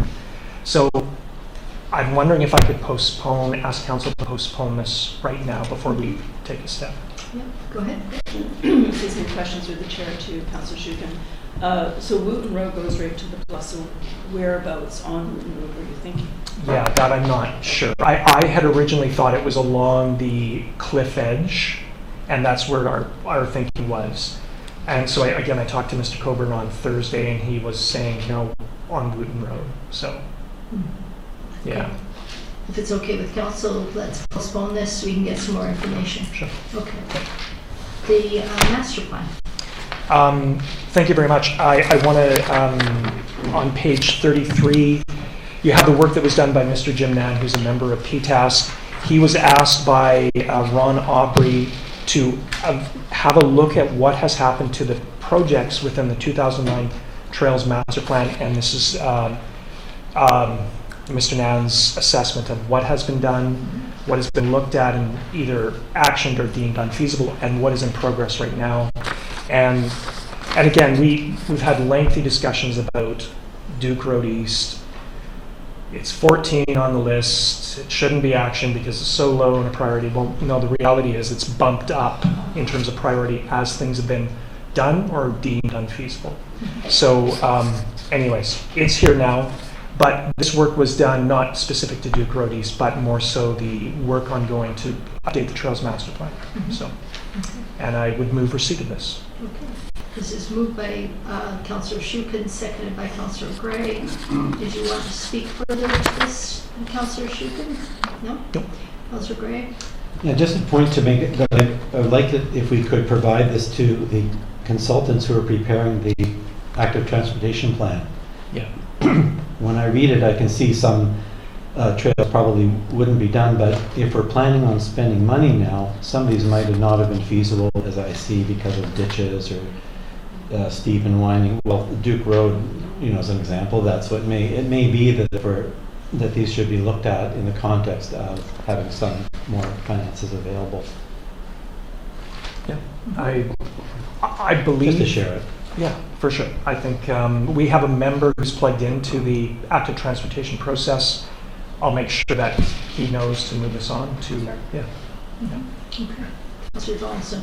Again, a question through the chair to Councillor Shukin. Number 7, Glenforce Way, Paris Road subdivision.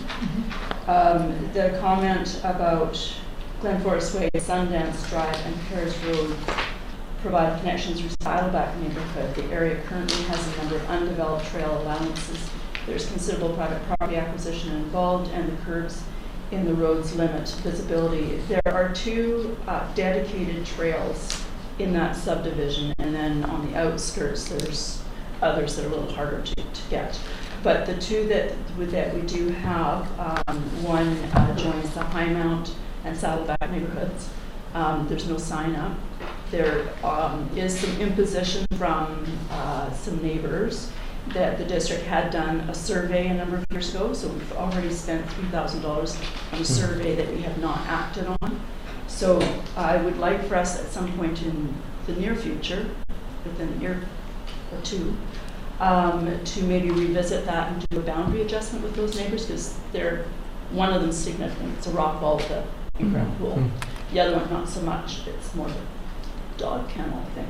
Excuse me. And that connects neighborhoods. Glenforce Way is very hard to traverse now because there's the ditch, and then more paving has shrunken any kind of roadside trail opportunity. The other one is the corner of,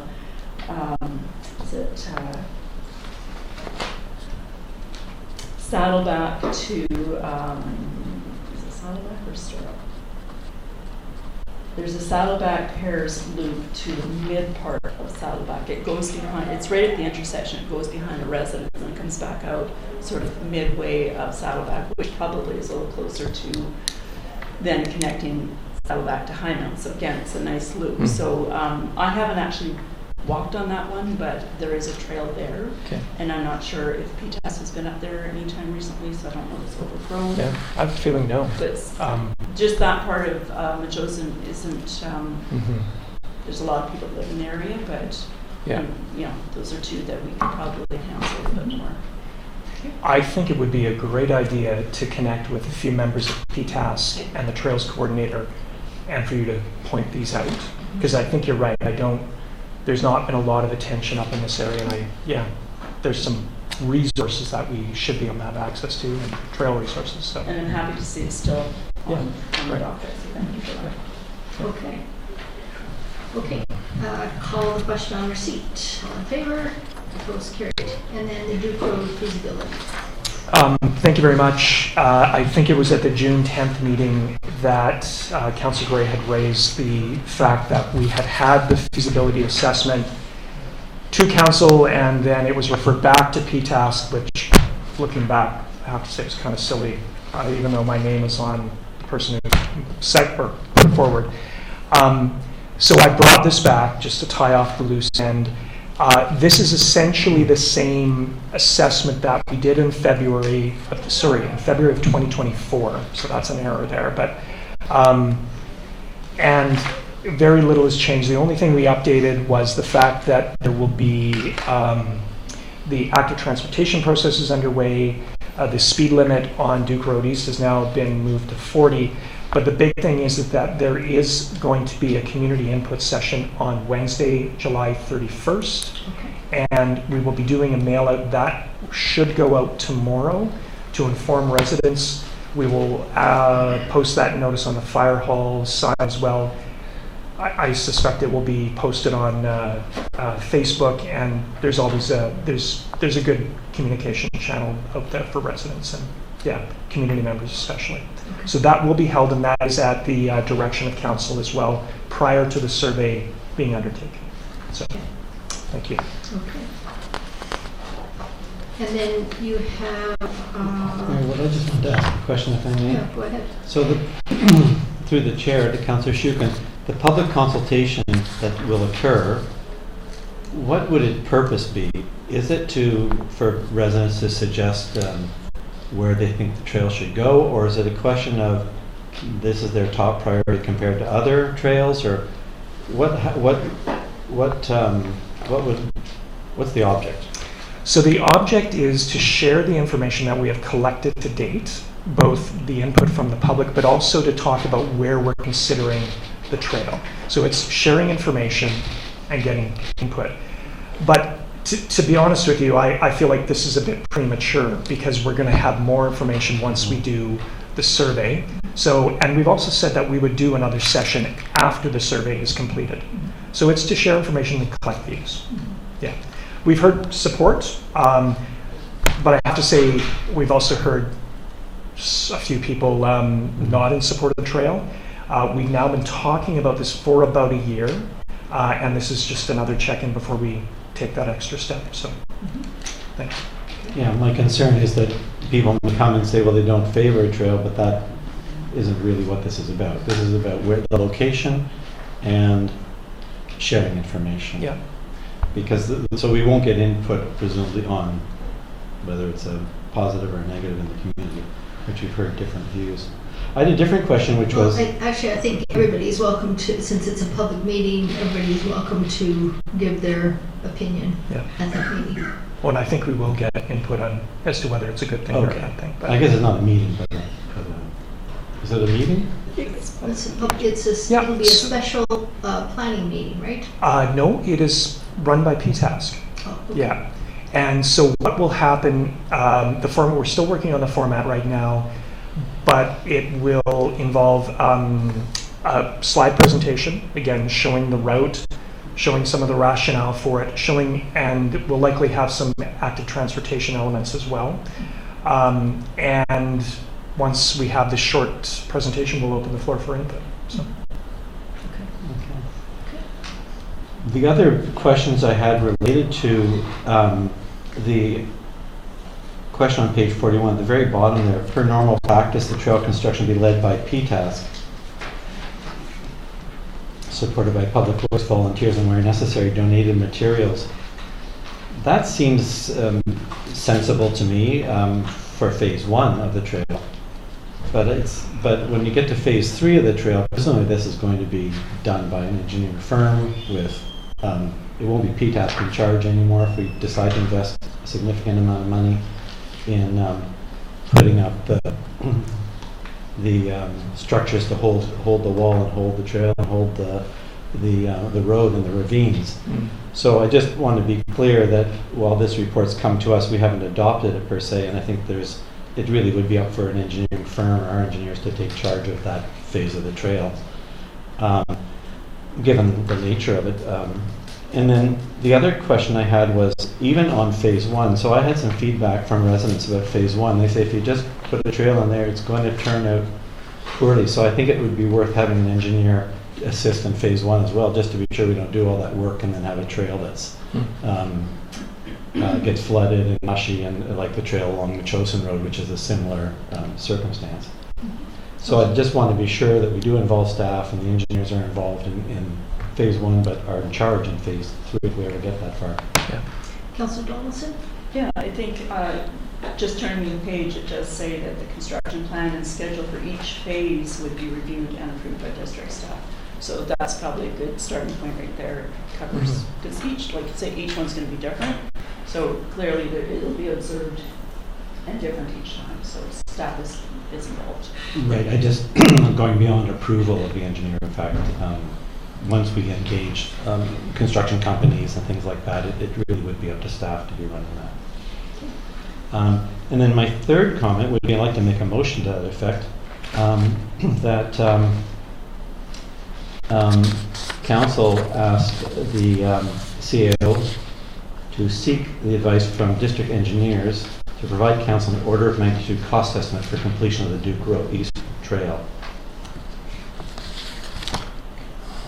And if we could get that, then we'd know what we're talking about. Right? Mr. Hurley's done this in the past for us. He goes and takes a look at something and tells us that's going to be roughly this amount of money. We've got a bit of a disagreement in terms of costs, and I think if we could just have our engineers take a look and let us know, that would be a big help for that open house. Councillor? Through the chair to Councillor Shukin, would the consultants be bringing some of this information forward as to what we can and can't do and that sort of thing? Like, do we want to get an engineer in place now, or do we want to find out what we're getting from that consultation?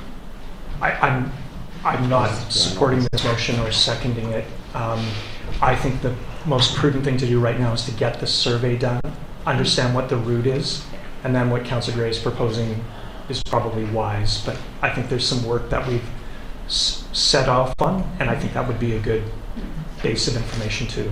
Yeah. The motion is with regard to timing. I thought you'd get the survey, then let's get a cost, just so we have an idea, order of magnitude cost. Okay. Thank you. This is moved by Councillor Gray, seconded by Councillor Epp. So the phase one, there are merits of phase one apart from going all the way to the top of Duke Road. I mean, it does connect and provide safe passage to Chapel Heights. So there are merits in that original phase one. So I'm not in favor of impeding that. I think we really need the survey. We really need the survey, which will inform us in the future. This isn't to stop the survey. In fact, I expect would follow the survey. Get the survey done, have our engineer take a look, give us a magnitude of cost, just to help with the. I'm afraid we're going to go to a public consultation phase now and say, well, we don't really know how much it will cost. It's a lot of money, or maybe it's a little bit of money, just to get the sense of what it is. So I don't think it would hurt. It's simply thinking them drive over and take a look at it, just as Mr. Hurley had done in the past. Councillor, did you want to talk? Yeah, I agree. I think phase one is realistic, but I think that the other is probably going to be extremely costly. I think before we continue further, we really should find out how, even a ballpark figure about how much it's going to cost. And yes, it will come up during the active transportation plan. But if we can get those costs, I think that would be a good idea. Okay. Does anybody else wish to speak to this? If not, I'll call the question. All in favor? All those opposed? That motion fails. Okay. And Councillor Shukin, did you want to speak to the Lombard Poplar communication plan? Yes. Sorry. Page 45. One thing, if I could ask, I would like to make a motion for council to receive the Duke Road East feasibility assessment per the January 11th, 2024. Okay, that's moved received by Councillor Shukin, seconded by Councillor Donaldson. Any comments? All in favor? Opposed? Nobody opposed. Okay, go ahead. Okay, thank you very much. The Lombardy Poplar communication plan, this was something that council asked for.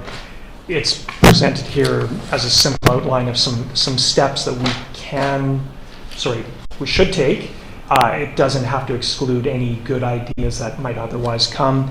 I wanted to bring it to this meeting because one of the big steps that's recommended here is to do an article in the Metchosin News, and the deadline for that would be for the September issue would be August 15th, as we all know. The issue after that is October.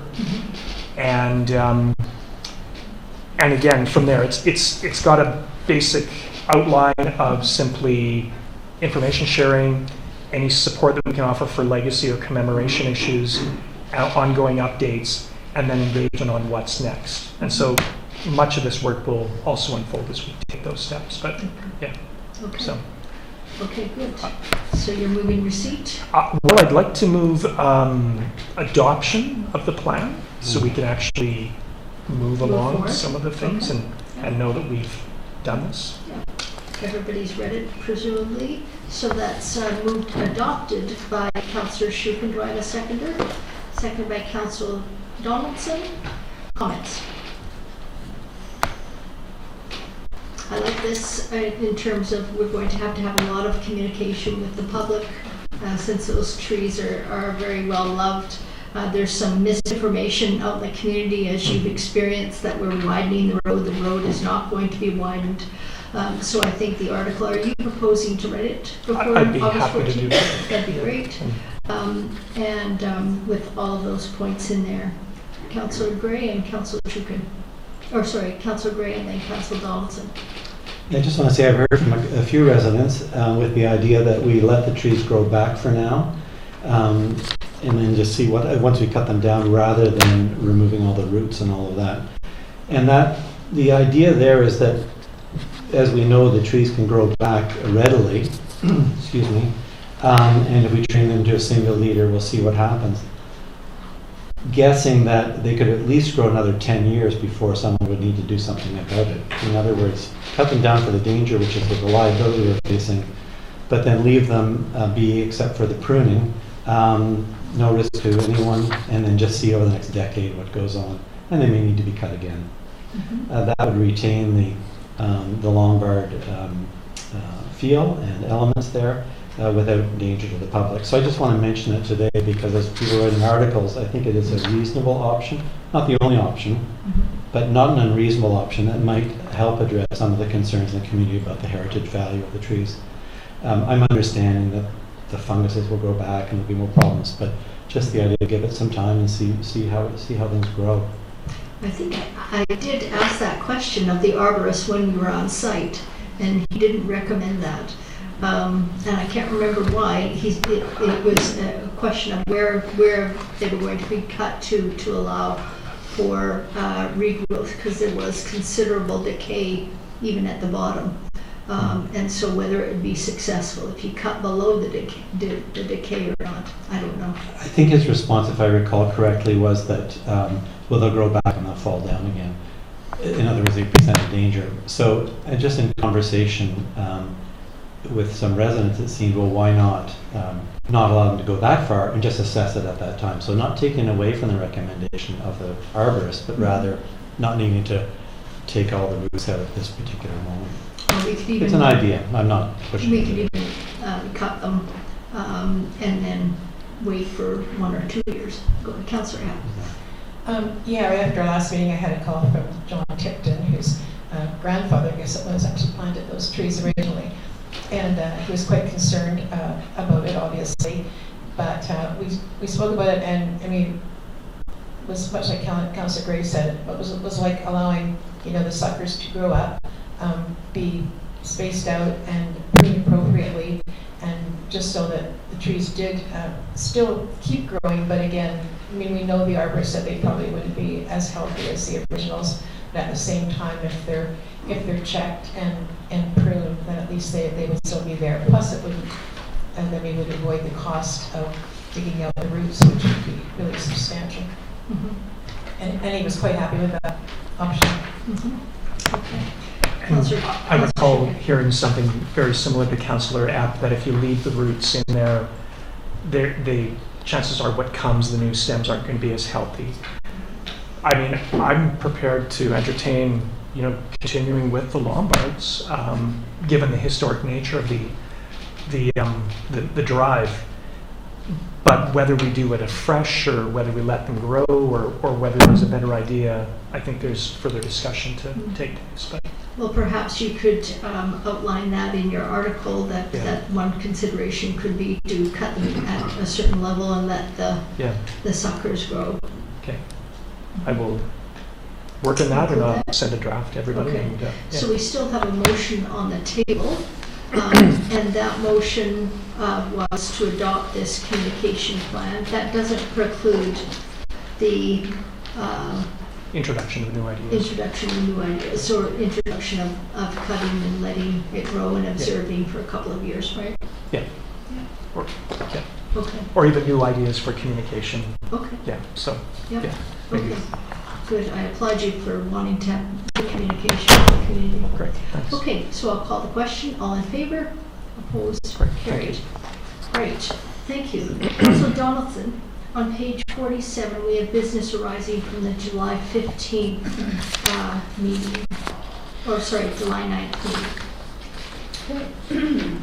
So this is a motion for us to, that council requests Maryville to draft letters to the Honorable George Heyman, Minister of Environment and Climate Change Strategy, and Honorable Pam Alexis of the Ministry of Agriculture and Food regarding the need for increased conservation services and advocating for farmers and producers. And that the draft letters be provided to the Agricultural Advisory Select Committee and the Metchosin Environmental Advisory Select Committee for review and input. Okay. This is moved by Councillor Donaldson, seconded by Councillor, are you seconding it? I'll second it, and I'd like to move an amendment. Seconded by Councillor Gray. Did you want to motivate Councillor Donaldson? Discuss it further. The only other thing that I was wondering is if we would include the wildlife branch, or whoever it was that. So that is included in the Minister of Environment and Climate Change Strategy. That's within that portfolio. Councillor Gray. I'd like to move an amendment just to add the sentence at the end of the motion as it's currently written, and that the final draft be reviewed by council for approval. Second. This is moved by Councillor Gray, seconded by Councillor Epp, to have the final draft approved by council. Okay. And motivate that just to say that it may get confusing with both advisory committees involved in council, and just to give a hand, if we take a look at it, we can settle it up. It's been a little bit of a controversial item, and I think it would be a good process. Okay, so we're going to have council review it and then send it to the MEASC and advisory, and then send it back to council is what you're proposing? I think you had offered to draft the letter personally, then it would go to the Ag Committee, to MEASC, get some input, redraft, and bring us the final draft. I was thinking of drafting the letter, sending it to council, then sending it to MEASC and the Agriculture Advisory Select Committee. Right. Well, I guess I'm imagining that we should see it after the Ag Committee and MEASC offer their input and changes. Mr. Pyatt, did you want to comment? If we wanted to get it to before UBCM, we don't have any council meetings in August, so can we do it by email? That would be quicker, like secretarially. Yeah. Well, with that timeline, I don't think we'll be able to get it by UBCM. It's too late for any resolutions as well. Okay, so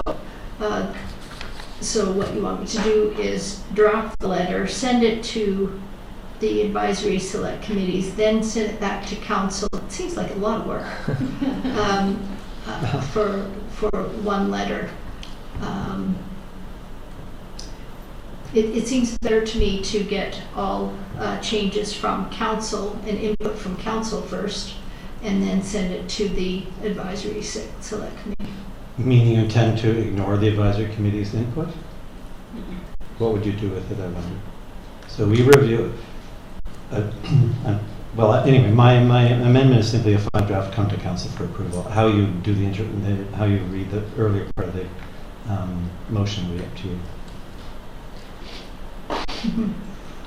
Councillor Shukin. Mayor Little, yeah, I don't mind this idea, and I think given the nature of it, it might be good to make sure that council is good with the input that's come, and if we can do it by email, that works. Great. Yeah, I'm going to turn to our deputy corporate officer. Is this okay if I do it that way? Draft the letter, send it to the advisory committee, collate the information, then send it to council? No. I didn't think so. So we're going to have to bring the draft from my original letter with me asking and the advisory or agriculture advisory back to a council meeting. Yeah. Should go to the committees during the meeting and then come back to the council meeting. Okay. Okay. Go ahead. I sense that, I don't know if there are any advisory committee meetings in the month of August, so it's still going to take some time. Exactly. Yeah. That's okay. So, okay. Okay, so then let's vote on the amendment first, which is to send it back to council. That's fine. All in favor? Opposed? Okay. And then on the main motion, all in favor? Opposed? Carried. Great.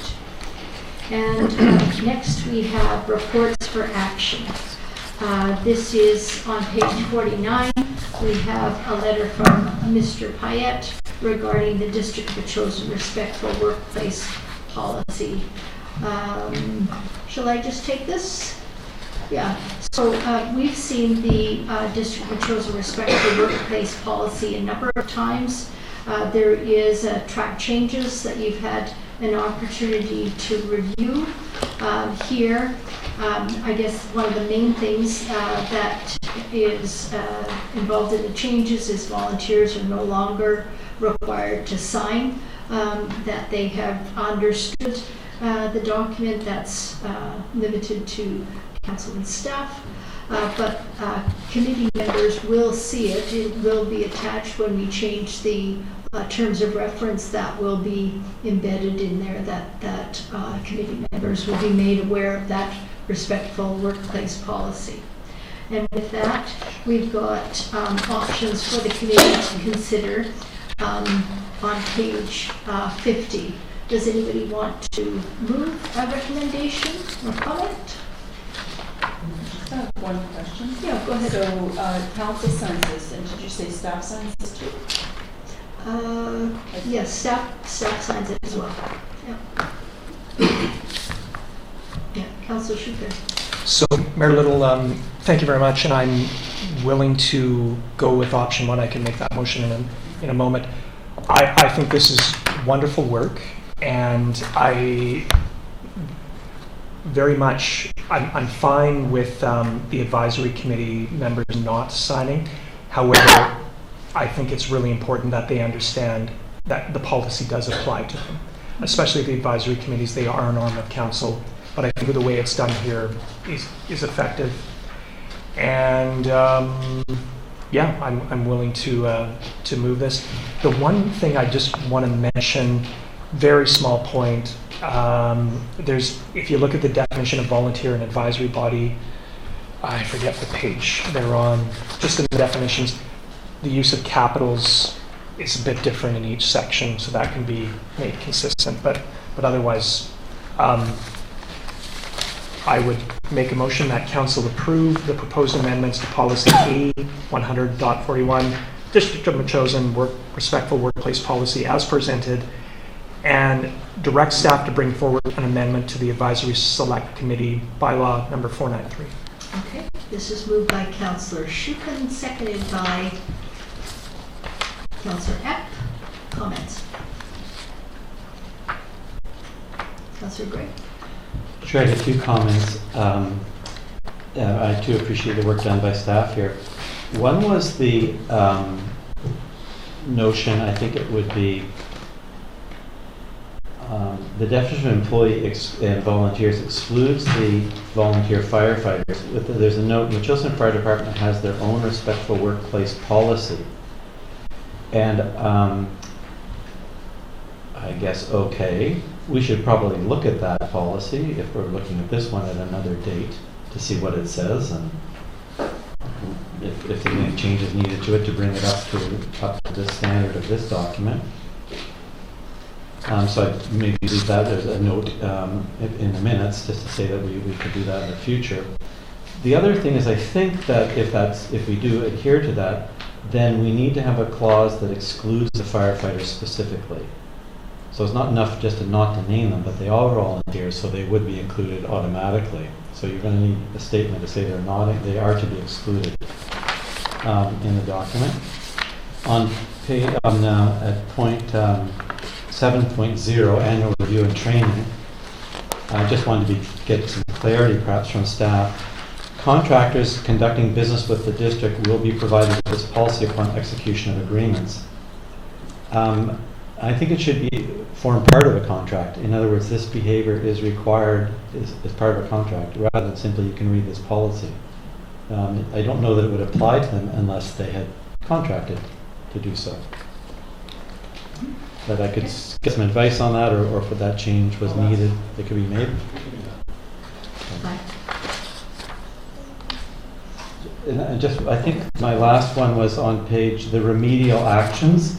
And this is something that I think we heard from Mark Atherton before. We need to apply things to make sure we've got consideration for the different types of people who are covered. So a remedial action under number 9 might be termination of a contract. We have termination of an employee, but we don't have termination of a contract. So we have a contractor that doesn't behave properly, we need the authority to terminate a contract. The next one be what happens on the advisory committees. Well, I guess removal from an advisory committee. So those are two things are missing. If we're going to have an ultimate penalty for an employee, we should have ultimate penalties for the others as well. And then finally, I would say, I expect if we pass this tonight, we will see the corollary changes to the advisory select committee terms of reference at a future date. Mm-hmm. Great. Okay, Councillor Donaldson. Yes, I just wanted to include a point that Councillor Gray said about the fire department, to not disclude the EOC, because those are volunteers that work with the community as well. Yeah, and representing our community. Okay. And they're not covered under that fireplace or fire department? I don't know. Okay. That would be something to look into. Okay. Anybody else have any comments? Well, we heard from Mr. Atherton tonight, and I wondered if there were anything particular that he had offered this evening that we should be including. I think his drive was to switch up entirely to a different document, which I don't see us pursuing because we've seen that this one has moved along and dealt with many of the points that he had raised earlier. Are we missing anything there that anyone can remember? Many of his points were included in here already. I don't think we're going to go back and go to the one-page workplace recommendations that he referred to. Thank you. I wonder if we could amend the motion to say, just to build in the further revisions discussed, and then. Okay, what's your amendment? Say it again. Well, it would just simply be that that council approve the proposed amendments to policy A141, Metchosin respectful workplace policy, per the amendments discussed, per the revisions discussed, and direct staff to bring forward an amendment to the advisory select committee bylaw number 493. Okay. Yeah. I think we could consider that a friendly amendment, and since you put forward the motion, I think that's fine. Sure. Okay. Okay, anybody else? I'm going to call the question. All in favor? Opposed? Carried. Great. Thank you very much, everybody. And then on page 85, we have replacement of electric rooftop heating system at Metchosin School. Could I ask CAO Pyatt to come to the microphone?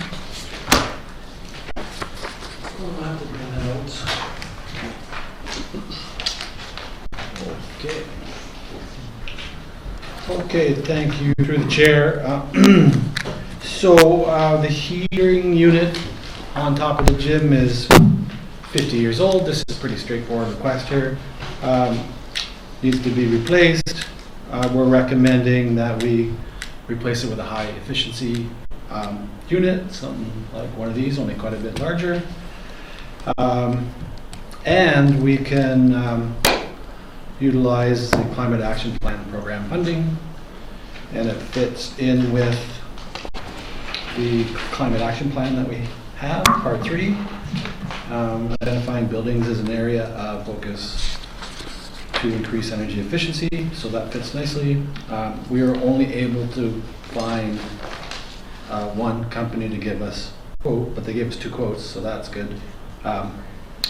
There's a bit of a time crunch here to get it in before winter, so we're proposing to take the Keep Right RTU unit for $29,000 and utilizing the Climate Action Fund for that expense. Okay. That's the recommendation. Okay, does anybody have any questions for Mr. Pett? Go ahead, Councillor Donaldson. Thank you. Through the chair, Mr. Pett, when I did a tour there in the spring, it was pretty clear that the 3 exterior doors you can see daylight through. So we're going to be putting in a new unit that's going to be efficient. Could we get some appropriate weather stripping for those doors, please? If it hasn't been done, it might have been already. Okay. Yeah. Okay, great. Councillor, did you want to read the motion? Move that council approve funding in the amount of $28,995 for the purchase of a Keep Right RTU unit for the replacement of the heating system of the Metchosin School Gymnasium, and that funds come from the local government Climate Action Reserve Fund. This is moved by Councillor Epp, seconded by Councillor Gray. Any other comments, questions from Mr. Payette? No? I'll call the question. All in favor? Opposed? Carried. Thank you. Mayor Little? Yeah. I'd like to move that we enable the meeting to be extended past 10 p.m. Okay. Moved by Councillor Shukin, seconded by Councillor Donaldson. All in favor? Opposed? Carried. And the next we have on page 89, this is also for Mr. Payette. It's a proposal for the main entrance to the village square at the Metchosin School. Go ahead. Okay, thanks again. So this top cover report is a little trickier. That council had asked staff to look at the proposal from the previous council meeting, and that's provided there as information. So I'll summarize our thoughts. Is that the village square, that area of the building is in need of tender loving care as it is. So our thought is that if the society is willing to fundraise, that maybe that's not a bad idea to get that area cleaned up. So we would work with the society in terms of safety and work through that process. So we would support that. And it's a good community organic type of initiative that people can be part of. The other option would be that we would take that on, cost municipality funding, and we'd have to do it regardless because it's getting to be a state of unsafe situation. The front entrance, so this one is a little bit more interesting to tackle from an options analysis. So what I propose is a 3-phase approach for the front entrance. And this 3-phase approach, if we launch into it, council would basically be agreeing to the concept of front entrance. So I'm just putting that on the table. So phase 1 would be to hire an architect, and through that process we would develop a project budget for the 2025 budget process. And 2 is construct the front entrance, and phase 3 would be to construct a suitable hallway and office space to, based on architectural designs. So, if you flip the page over, a couple of comments are to this effect, is that the preschool has some funding available currently, and I'm not sure when it expires, but I'm guessing this is a this year type of funding that could go towards the door that they would like into the front entrance of that space. And so we could utilize that funding. Is that And- 15 to 20,000? Yeah, I think it's 17, but, 17, yeah. page 9. I don't know exactly how much it is, but I think I heard 17 might be in the report. 17,000, just at the top of page 90. 15? 17,000. Oh, that 17, was- okay, good. Excellent. And so then the idea would be to bring up the process through the 2025 budget for the overall concept. And that will give us time to have, a significant review of it all and the designs. I would propose for the exterior master planning kind of initiative, how it would flow, the entrance, access to the building, and then the space around the school, so the playing fields, the parking lot, and even to the point about the safety at the 3 intersection there, which is ridiculous. I agree. I would engage with, or recommend that we engage with Healthy Communities Advisory Select Committee to take the lead on this master planning idea. I'm putting that out there. That would give council lots of public engagement, fulsome reviews, lots of input, and it would help move it along quicker. My capacity to do it is limited, to get it, to a point where we could look at the budget. I don't even know if I can meet that target personally, but if we had the committee involved, I think we could maybe meet that target. I'm sorry, Yeah. question for Mr. Pyatt. What is it? I'm sorry, I missed this. What would be given over to Healthy Communities? What process? Like kind of an idea of the outdoor space and how Okay. it would flow with the indoor space, sort of a master planning process. Okay, gotcha. So to the chair, master planning of the village square. And the sports fields and the parking lot. Yeah. Well, maybe we could, I don't think that's on our priority list for this year. We went to the trouble of putting the priorities together. I could read them, but we don't have a master plan. Okay, I'll just finish and then Why don't you you guys stick can to the debate top? if you like.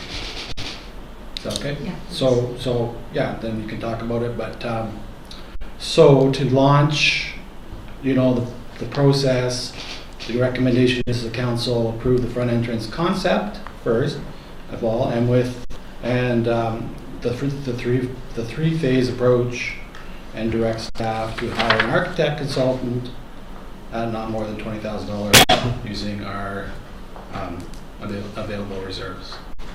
Okay. Okay. Okay, good. Okay. And I can answer questions. I just wanted to get through that. Do you want to ask your question? I have quite a bit I'd like to talk about. Good one. I have quite a bit I would like to input Okay. on. Councillor F, did you want to put this motion on the floor? Yes, I would make the recommendation that council approve the front entrance concept with the 3-phase approach and direct staff to hire an architect consultant at not more than $20,000 using the gas tax reserve. I'll second. Okay. Moved by Councillor F, seconded by Councillor Shukin. Anybody else wish to talk about this? Councillor F or Shukin? Go ahead. Yeah, I think it's great that we are finally moving ahead. I think it's really important to get this started right now because the grant that the preschool has may disappear or be difficult for them to use. And excuse me, and just the fact that school's been sort of languishing, we do a bit here and a bit there. And I think the entrance is something that is needed. The society came to us with a plan and an offer of money, an offer of volunteers, an offer of supplies. And I think that it's important to make use of that, which will save a lot of money and time down the road. I think the idea of having the Healthy Communities take over some of the planning, this is not an immediate thing. It's not probably this year. It would be going forward, that it would be a way, just like me asked, is there climate, plan, and Pete asked, does the Trails Master Plan, I think healthy communities could work on the school grounds and help work with the society in particular and with staff to move that forward. As far as what was brought up by a resident earlier about the kind of the boondoggle that's around that village core with the traffic and the people, is that is something that we're really hoping that the active transportation plan will address when it's done. And we are, we've worked with the CAO and with Public Works, and there is going to be a crosswalk put in, is it this week probably, or this week or next week when the line painting is done. The crosswalk is going to be just beside the driveway to the broken paddle going across to where the oak trees are. So it kind of covers both sides, both the parking lot side and the Maca side. You know, and there's still going to be people jaywalk, I'm sure, but at least there will be a crosswalk there that should help with safety. Okay. Councillor Shukin? Thank you. I echo many of the thoughts that Councillor Epp has raised, and I think it'd be wonderful to move ahead with the square and to begin enhancing the school. And I don't want to lose sight that we have to continue looking for new tenants and more use to increase the financial sustainability of the school. Mm-hmm. One thing I would ask is maybe we could bring back the planning aspect to a later meeting, because I think that's incredibly complicated. Not to take anything away from healthy communities, but if you're looking at traffic flow, use of fields, parking, it's a really involved process and involving many stakeholders. Mm-hmm. So I think it'd be interesting to talk about how to do that, particularly in light of the Village Square. I think those folks and staff have a good connection now, and I think that should proceed. But the broader planning, I think, would be for us to have further discussion on that. Okay. So. Okay. Councillor Donaldson. Well, thank you. So I've been involved with this project since 2017. So bear with me because I got a little bit of history, and I've worked quite closely with Shannon on this as well. So in 2017, the district purchased the school. So this project is not 10 years in the making. That was someone's idea of it wanting to happen. And so a gathering space was brought to health communities, which I sat on for 4 years. During this time, we were successful in getting a $30,000 grant from BC Alliance. It was a shared grant, BC Alliance, BC Healthy Communities, and the government of BC. It was RC Strategies who we hired to do the consultation with the public, and this went on for well over a year. And we also hired a company called Land Story, and they did some conceptual drawings, which I printed off in black and white here. And in those drawings, which are on our website, it shows the phase in. And when we did the PowerPoint presentation to council of the day, it was a little overwhelming for people. And one of the things that I said was, it doesn't need to be another Shemanis. We can take things from this, we can leave things out. So there's things that can be extrapolated. And some of you may realize or remember that before this most recent presentation, there was one about 2021, I think, when we were both on council, where Shannon and friends had come together. They wanted to do it on the tarmac between Maca and the bus stop, and it never got embraced. So now it's been moved over to this spot.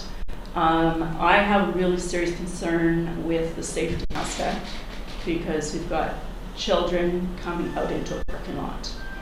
We have the ability, this came up a couple months ago about an exterior door for the preschool, and we talked about having the children going down the hallway to the exterior door to the playfield. They would be escorted anyways because they're preschool age. In the concept drawings, there were very welcoming setups of what you could do for an entrance out that way. The one thing that is missing, and is in the staff report here that Mr. Payette just spoke about, is signage, and it is something that I had actually mentioned during the budget process when we were talking about surplus and stuff. We've already got the start of some really fancy artistic signs throughout the community. One of them just down the hill here, that was a project, again, that Health Communities and I worked on. It would be nice to incorporate that every weekend, that we have a market or Festivus, which is in a parking lot and not in a field. We have traffic congestion. People come from outside of our community. They want to come to Metchosin's destination. We have a lot to offer, but they don't know where to park safely.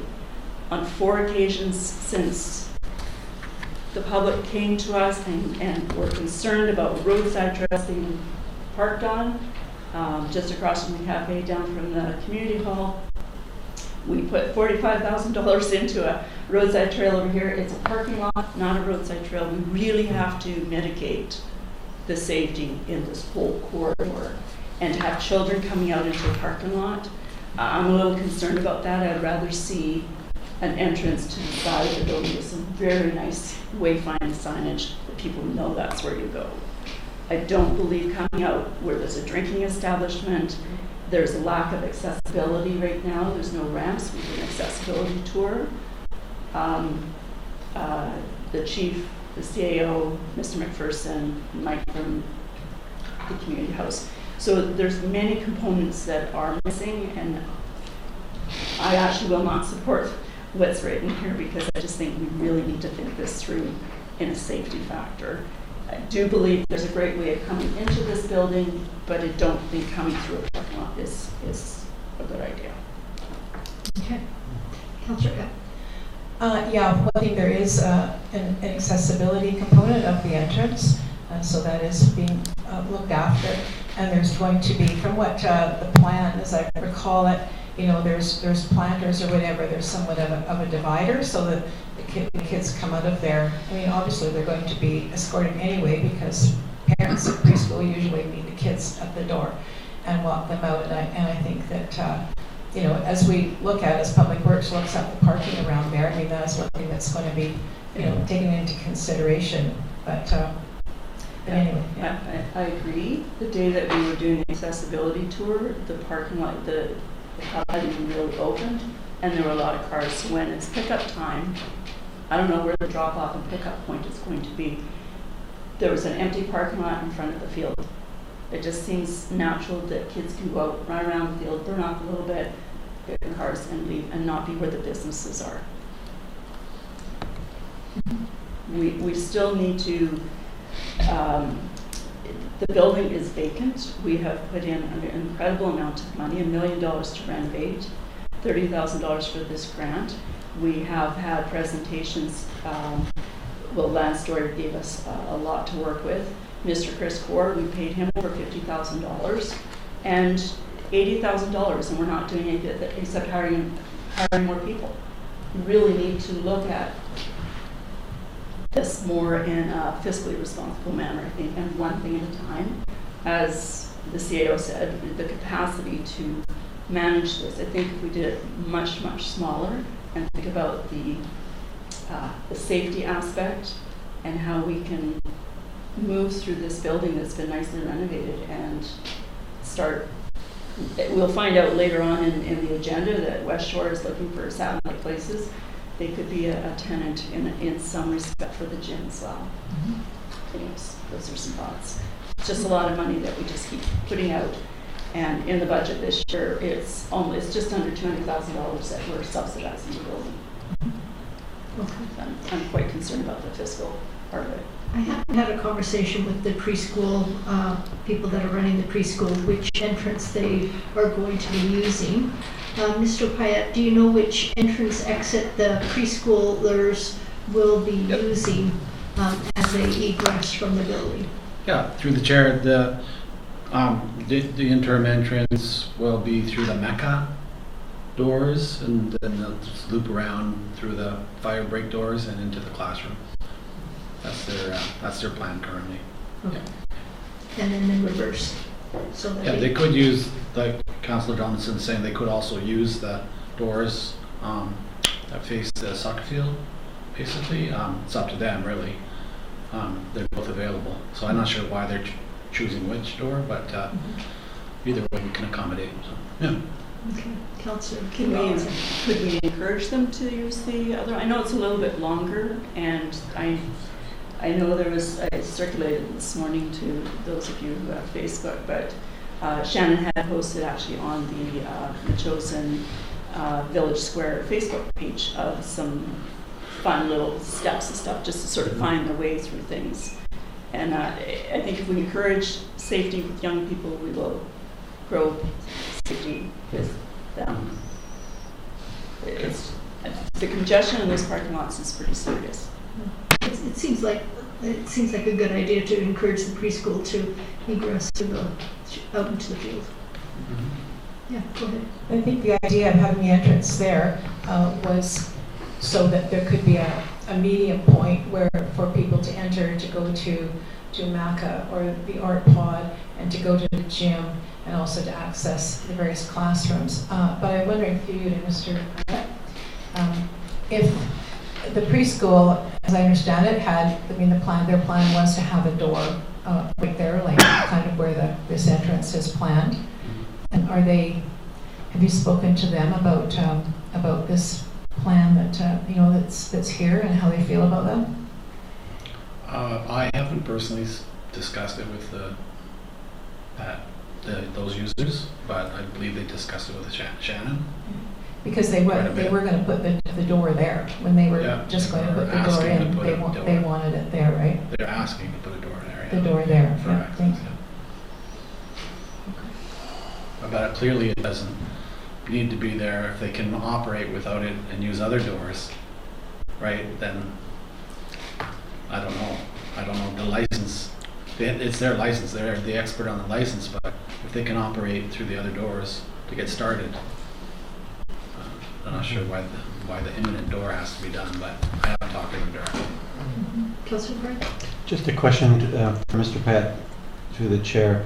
The $20,000 or up to $20,000 for an architect plan, that's for the doorway and the Village Square project. It's the entire piece. The hallway and the building codes and the fire alarm. But and the Village Square, Not the outside. Not the outside.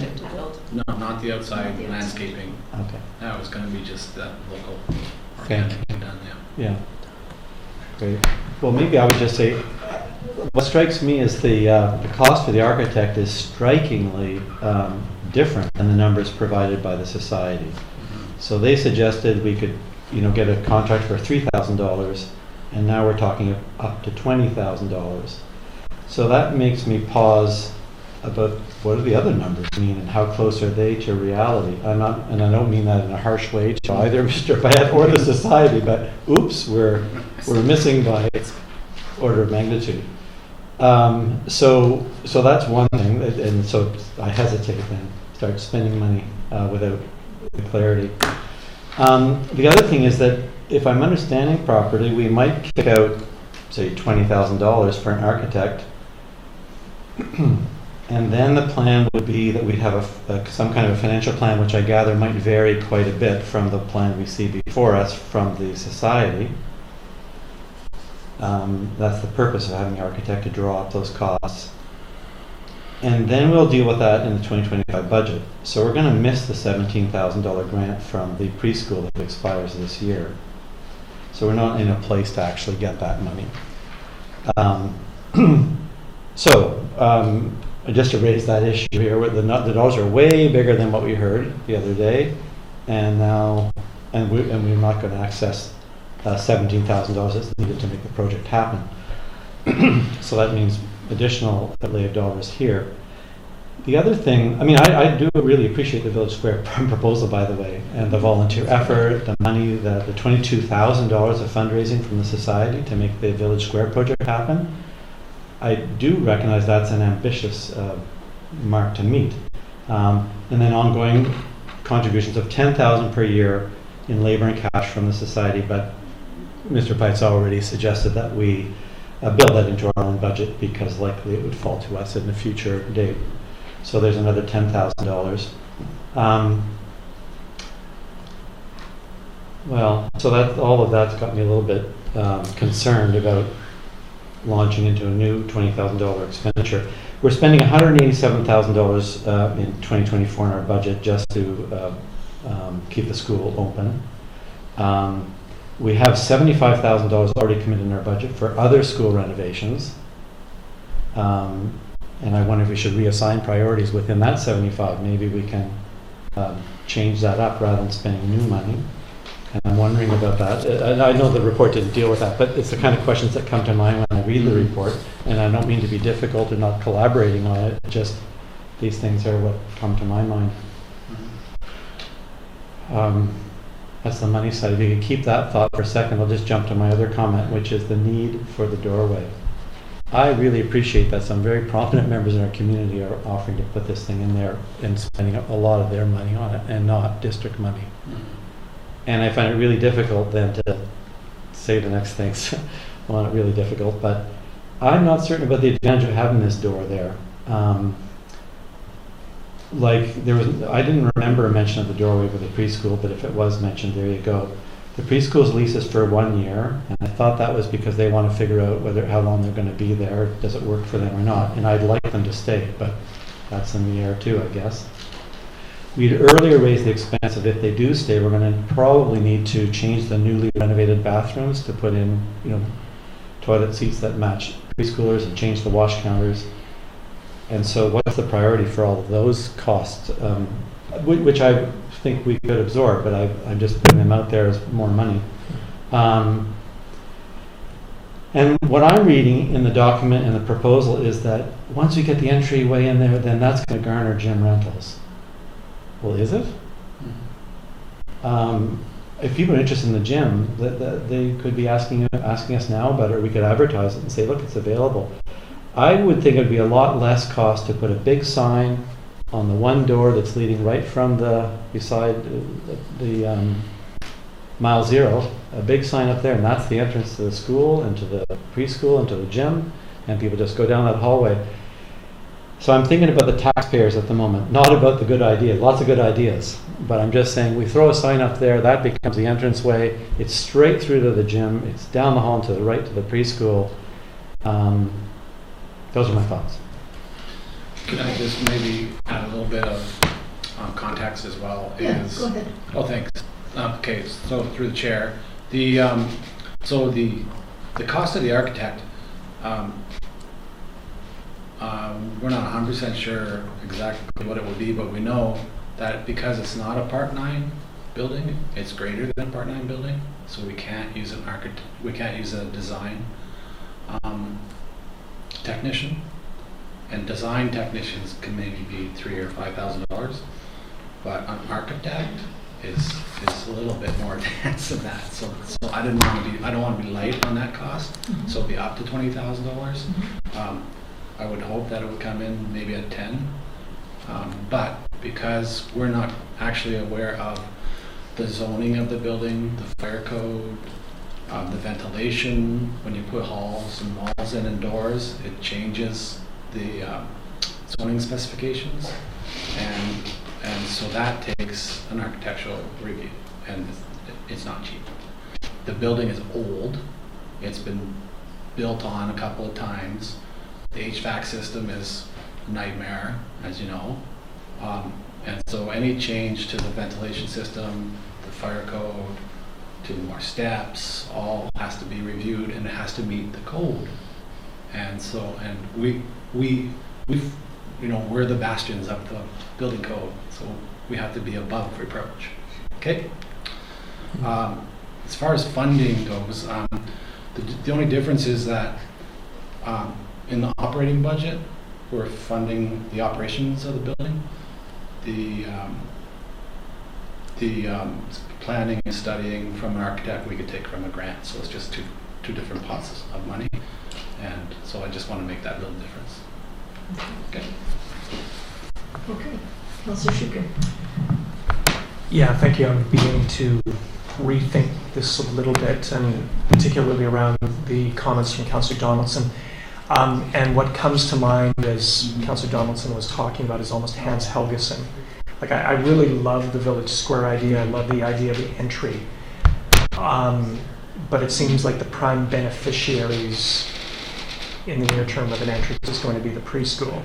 But yeah, and as I was thinking about like the traffic flow there, Hans Helgeson came to mind, and all the issues around traffic and getting kids back and forth. It does strike me that the safer entry and exit point is on the field side. So, excuse me, Mr. Pyatt might like, I wonder if we could postpone a decision on this. Okay. Yeah. For what reason? Well, I'm not sure I have clear mental faculties to make an informed decision right now, and I think it even almost might be neat to do like a field visit with this in mind. We've been to the school many times, but I'm just wondering, keeping this in mind, what do we see? Okay. So, yeah. Okay. A site visit. So, Councillor Donaldson, would you be in favor of that and taking us through what your concerns are? I would, and I would recommend that my colleagues pull out the land story drawings from the website and have a good look at those.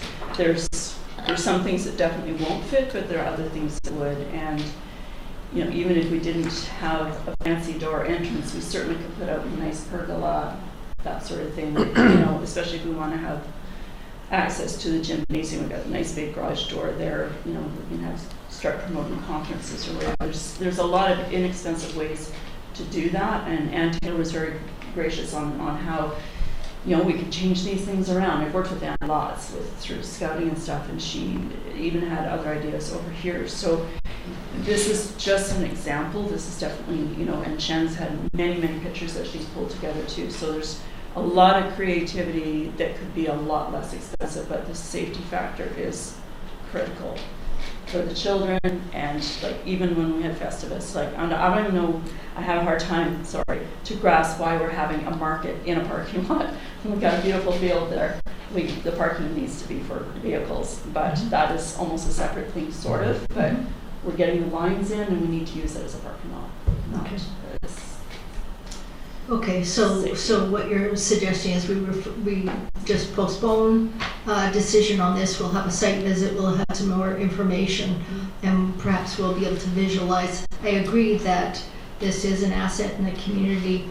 It is, when you drive up, you don't really know which entrance to go in. It would not be nice to have some kind of official entranceway. And I think what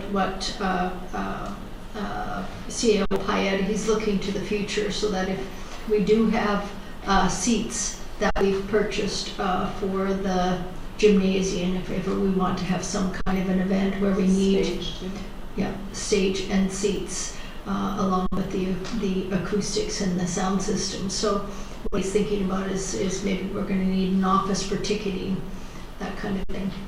So okay, so let's refer it. If that works, I just wonder too if we might hear, if we're going to be considering this going forward, the list of the other items that we might pay for out of the gas tax, and then the $75,000 in capital school rentals for this year, a list of those things, so we could look, make a comparison. If those could be noted in the minutes, that would be helpful. And I just want to pick up on Councillor Shukin's point that a real priority here is to lease the commercial space. Okay, Councillor Epp. Just wanted to quickly add that we are getting $30,000 for 2 months lease from Elections BC this fall. Will pickleball be allowed during that time? No. Wow. You're okay? Yeah. Okay. Okay, so we're going to postpone a decision on this until the fall. So we have a motion on the table. Happy to withdraw. You're going to withdraw the motion? I do it very reluctantly because I'm really kind of upset that we're not going ahead with this. Okay, so reluctantly withdrawn. Okay, let's move on to the next item then, which is the staff report, Metchosin Community Day Service Provider Agreement on page 111.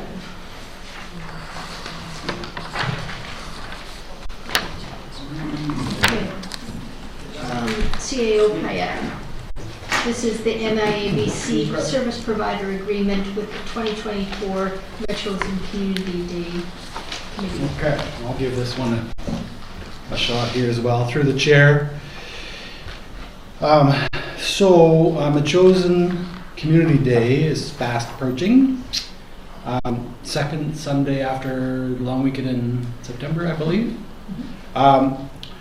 The MIA, so Municipal Insurance Association, BC, they seem to be tightening the screws on us a bit on insurance here.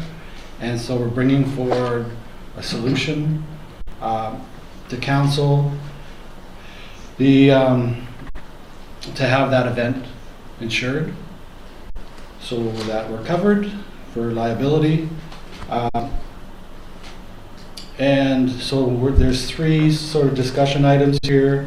The Metchosin Community Day committee to become an established district committee or volunteer status under the district's liability protection agreement. Or the third item, which is the recommendation, is that Metchosin Community Day committee qualifies for association member status. Okay, so that's what we're recommending here. Association member is an MIA terminology. It's not one of our terminologies, so don't let that throw you off. It's not a new category here that we're coming up with. And the way we would do that to make them an association member to satisfy the insurance company is we would do it through a service provider agreement. Okay, so there'll be a document that we would produce. And so just below that are the steps to get to that juncture. So we would enter into a service provider agreement, obtain a council resolution, that's what we're doing tonight, and submit documents to MIA, signed documents by council resolution, and then there's a $350 fee. And so we're recommending that will provide enough insurance for the day event. Some of the events of the day are horse-drawn buggy with hay in it, and there's a small digger, like a small excavator, as well, that the kids can play with. But it's in a contained area, and so I would include the contained area in the service agreement. There's a little glitch where there's a 5-kilometer run that's proposed today that is potentially a go, and so I have to get my head around ensuring that appropriately. So more to follow, but this is our recommendation. And is there any points other than $350, which I believe that would be funded by council? That should keep us in good stead with MIA. So, and most of the research was done by our corporate director, Tina, on this, and did a lot of work on the insurance part of it, way more than other years. We're not sure why MIA is tightening the screws, maybe because they have a new director and it's a different viewpoint, but this will keep us safe. Okay. So the deputy corporate officer is recommending option 3, which is at the top of page 112, 112. Okay. Councillor Shukin. Mayor Little, I would move that council approve the MIADC service provider agreement between the District of Metchosin and Metchosin Community Day Committee with the dates set out in the service provider agreement. So moved. Okay. This is moved by Councillor Shukin, seconded by Councillor Donaldson. Comments? Questions? Go ahead. I just have a question as to, can we do this every year, or I see the email from Vio Mitchell suggesting they're looking for other organizations maybe to take on the job of Metchosin Community Day. So just a question to staff, I guess, can we keep doing this, or do they need to make this organizational shift for other reasons? Yeah, that's a good question. So just so people can hear me here, so we're going to work with Mrs. Mitchell. We've been talking about it and to see if they can work with another user group that already has a society and insurance. So I think that's the goal, for the long-term goal. So this will get us through the year, and then we'll reconvene. Okay, great. I'm going to call the question. All in favor? Opposed? Carried. No opposed. Great. Moving on to page 121, we have the... We did, yeah, we did. We're going past 10 o'clock. Okay, so this is the West Shore Parks and Recreation Capital Reserve Funds. This is a funding request for outdoor pickleball court construction projects. This is, the recommendation is to approve the use of the General Capital Reserve to fund the construction of 6 outdoor pickleball courts adjacent to the existing tennis courts on the West Shore Parks and Recreation Society property. And so it would be, the request is to use up to $400,000 from their capital reserve fund. Councillor Donaldson, do you want to, you're our liaison to the West Shore Parks and Recreation, did you want to add anything to that on page 121? No, I read both of these and it does cover it. It does explain our portion of this. It's only about 10,000. No, that's the next one. That's the next one, yeah. Sorry. This is, so, yeah, I don't know what our proportion, it's from the reserve fund at the West Shore Parks and Recreation. Go ahead. That's exactly what I was going to say, is just clarify, it's WSRP's reserve fund. Yeah, it's not our Metchosin's, it's the reserve fund. Yeah. Okay, anybody have any comments or questions? Go ahead. Do we need a motion to authorize this? Yes, we do. Yes, we do. And that's over here. Yep. Do you want to go ahead? Sure. With that? Sure.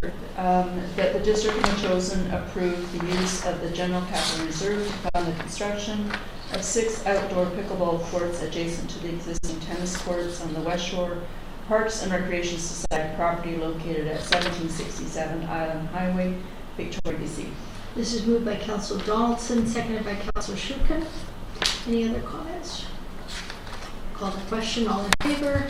Opposed? No one opposed. And then we also have the West Shore Parks and Recreation staff report. This is a request for funding for the facilities master plan. This is to approve $140,000 funding for this, and as Councillor Donaldson pointed out, the portion that would come from Metchosin is just over $10,000. This is for master planning. Okay, does anybody have any comments? Councillor Gray. Do we have a source of money for this in our budget?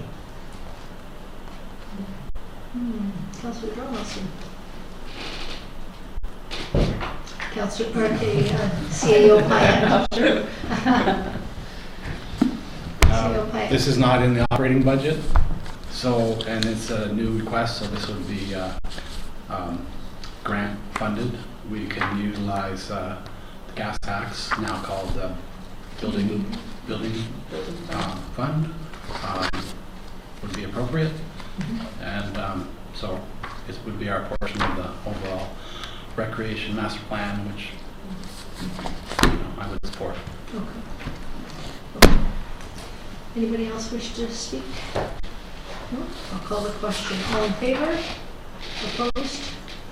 Councillor Gray opposed. Did we have a motion? No, we didn't read the motion. Oh, yeah, that was the Councillor, or was that the other one? Yeah. Okay, sorry. Can you go Should I ahead? just put up my hand to ask if there's a motion? Yeah, go ahead, Councillor Donaldson. The District of Metchosin support and approve the $140,000 funding request for the West Shore Regional Parks and Recreation Facilities Master Plan to be led by West Shore Parks and Recreation staff. Okay. This is moved by Councillor Donaldson, seconded by... This is, that's okay, but I think we're being asked to fund $10,070 from the gas tax, not the full $140,000. No, that's right. No, that's right. But that's what we're motion. Yeah, but that's what was requested of us, that motion. Yeah, with the understanding that we will be putting in $10,000. Perhaps the motion could clarify that. I don't see the motion here. It's on your agenda. On page 2 of your agenda.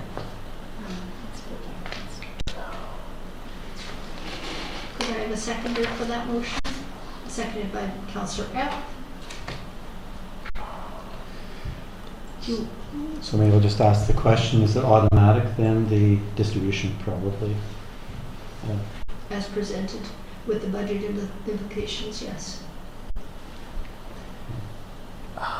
I think we should be clear Yeah. in the So too. motion. Yeah. Okay. Sorry about that. Yeah. It's a big amount of money to kick So off. Councillor Donaldson, will you amend that to include a statement at the end with a portion of funding requested from Metchosin of $10,070?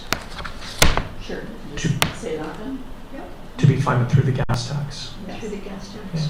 Or Reserve. to be taken from the gas tax. Okay. Yeah. Moved by Councillor Donaldson, seconded by Councillor Shukin. Okay, anybody else wish to speak to that? Okay, call the question, all in favor? Opposed? Carried. Now we have reports for information on page 125. We have the Metchosin Building Inspection Department. Motion to receive. Move receive. Moved by Councillor Epp, seconded by Councillor Donaldson. All in favor? Opposed? Carried. We have the District Metchosin Public Communication Report Statistics. Receipt. Moved by Councillor Donaldson, Councillor Shukin, seconded by Councillor Donaldson. All in favor? Opposed? Carried. And then we have the monthly bylaw animal care services report on page 129 and 130. Move receipt. Moved by Councillor Shukin, seconded by Councillor Donaldson. All in favor? Opposed? Carried. And now we have correspondence for action. Mr. Payette, we have on page 135, we have the 2034 Canada Community Building Fund Agreement. This is with UBCM and the District of Metchosin. So in order for us to receive our first payment of the CWF for 2024-2025, we need to sign this agreement, and this is letting council know about that. Did you want to add anything else to that? No? Okay. Go ahead. Move council approve the 2024-2034 Canada Community Building Fund Agreement and authorize the Mayor and Chief Administrative Officer, Corporate Officer to execute the agreement on behalf of the District of Metchosin. Okay, this is moved by Councillor Epp, seconded by Councillor Shukin. Questions? Call the question. All in favor? Opposed? Carried. Thank you. And then on page, I can't even see this. On page 165. 165, we have the CRD Arts and Cultural Support Services. This is regarding the CRD Arts and Culture annual impact report. It's just letting us know what they're doing. We are a subscriber to the arts program with the CRD. So there is a link here that you can see for their web pages, and this is just for your information. Okay. So move receipt. Moved by Councillor Donaldson, seconded by Councillor Epp. All in favor? Opposed? Carried. Okay. So we have the bylaw sections. We have the Metchosin Official Community Plan Amendment Bylaw 698, Metchosin Land Use Amendment Number 699-4499 Meadfield Road. Okay, this is on page 167 of the council agenda. Everybody turn to that? Okay, so do we want to have comments or should we have somebody move a motion, or what would you like to do? I can move the motion, which I guess is the Council consider third reading. Yeah. That's on page 3 of your agenda. It's there. Yeah. All right, I move that council consider third reading and adoption of bylaw number 698. Okay. This is moved by Councillor Epp, seconded by Does anybody want to second this? Sorry. Can I just have the readings done individually? Third reading and then adoption? Okay. Okay, so right now we're just doing the third reading of 698. Yeah, okay. Is everybody clear about that? Okay. So I'll second that motion. Discussion. Councillor, did you want to start? Sure. Well, I am in favor of this application because of the ambiguity of the dual zoning. I think that's really unfortunate for the residents, and I don't believe that this is going to cause a maelstrom of development in the community. And so that is, I wouldn't normally vote to change an amendment to the OCP, but because of the dual zoning of that, I believe that that this is one that we can make an exception of. You know, we have seen this site. The driveway is almost all on an existing roadway through there. Where the house site is, it's not a rock, it's not on a mountain, it's quite a reasonable house site. I just think it makes sense to approve this. Okay. And I seconded it, so I'll also speak at this time. I agree with Councillor Epps' comments, and I do believe we have to evaluate each application that comes forward based on the merits of that application. As the planner noted, this is a minor change to the OCP. The OCP, as has been documented by many people, is a living document. It's meant as a guide. It's not a legislative document. It's meant to be a guide, and it's meant to be a living document and change with the time, and it has not been changed for a very long time. And it will allow one family to coexist with their extended family members, which I feel pleased about. There was opposition tonight to it, but there was also proponents for the application. So I would vote in favor of this application. Who else? Councillor Shukin. So, Mayor Riddle, thank you very much. I went into the public hearing with an open mind, making sure that I held out, an openness to hearing from both sides, those in support and those opposed. What I heard last night, earlier today, was concern about the OCP, a sense that the OCP is dated, it needs to be updated. There was some concern about process elements, which I don't find particularly valid. We did follow all of the steps, and thank you very much to staff for making sure we did that, all of the steps to make sure the process was legitimate and fair and per the requirements of the Local Government Act. The one thing that I did not hear clearly is the onus that is going to be placed on us in the coming months to complete a housing needs assessment and then to build those provisions into the OCP and the land use bylaw by the end of 2025. I mentioned this the last time this issue came up, and to me, I believe it's premature to be approving an application like this until we have that information and go through that process. I won't be able to support this, and I do that with a heavy heart. Like I said before, I know that sometimes we talk about preserving rural Metchosin. That can often seem really abstract to a lot of folks, but we're in relation to housing and the fact that you're building a house for your loved ones or wanting to do that. So that's an interesting balance. So I again, based on the fact that we will have to be doing a lot of work in terms of our housing needs, I believe it is appropriate to wait until that process is underway and we have an understanding of what we are going to need and how we are going to have to change our OCP and land use bylaw. We heard a lot of advocacy for our OCP today, but it is going to be changing in the coming years.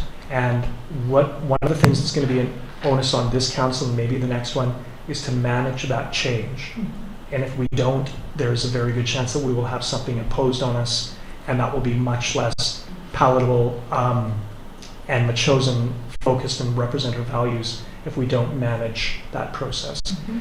The long and the short of it is I won't be able to support bylaw 698 nor the other one as well at this time. So. And as I understand, the housing assessment will be conducted with the planner in conjunction with staff? Yeah. Yeah. And that's by the end, or is it September? Sometime between September and December of 2025. I understand it has to be completed by the end of this year, and then you have till the end of 2025 to build it into your OCP and land use bylaw. So that's. Okay. I can send everyone the website just so we're all clear on what the requirements are. Okay. So. That'd be great. Councillor Gray, then Councillor Donaldson. Yeah, I just want to ask Mary Little, what do you mean when you say that the OCP is not a legislative document?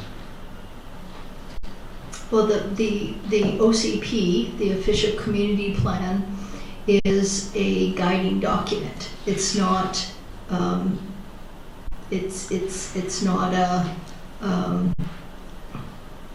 It's not like the Local Government Act or the Community Charter. Right, so it doesn't come from the province, but it is a law. It's a bylaw of ours, and we're looking at amendment of our legislation too. I back up what you're saying there a little. The OCP is a bylaw, but it's meant to offer guidance as opposed to a stricture or a gospel or, again, something you might find in the Local Government Act. So that's... Sorry, just to say, we're having to amend it because it is a law. So sure. It provides guidance, and then what we do is we change it if we want to change it, but it doesn't, it requires to be changed if we want to act opposite to it. Okay, Councillor Donaldson. Thank you. It's hard to follow Councillor Shukin sometimes.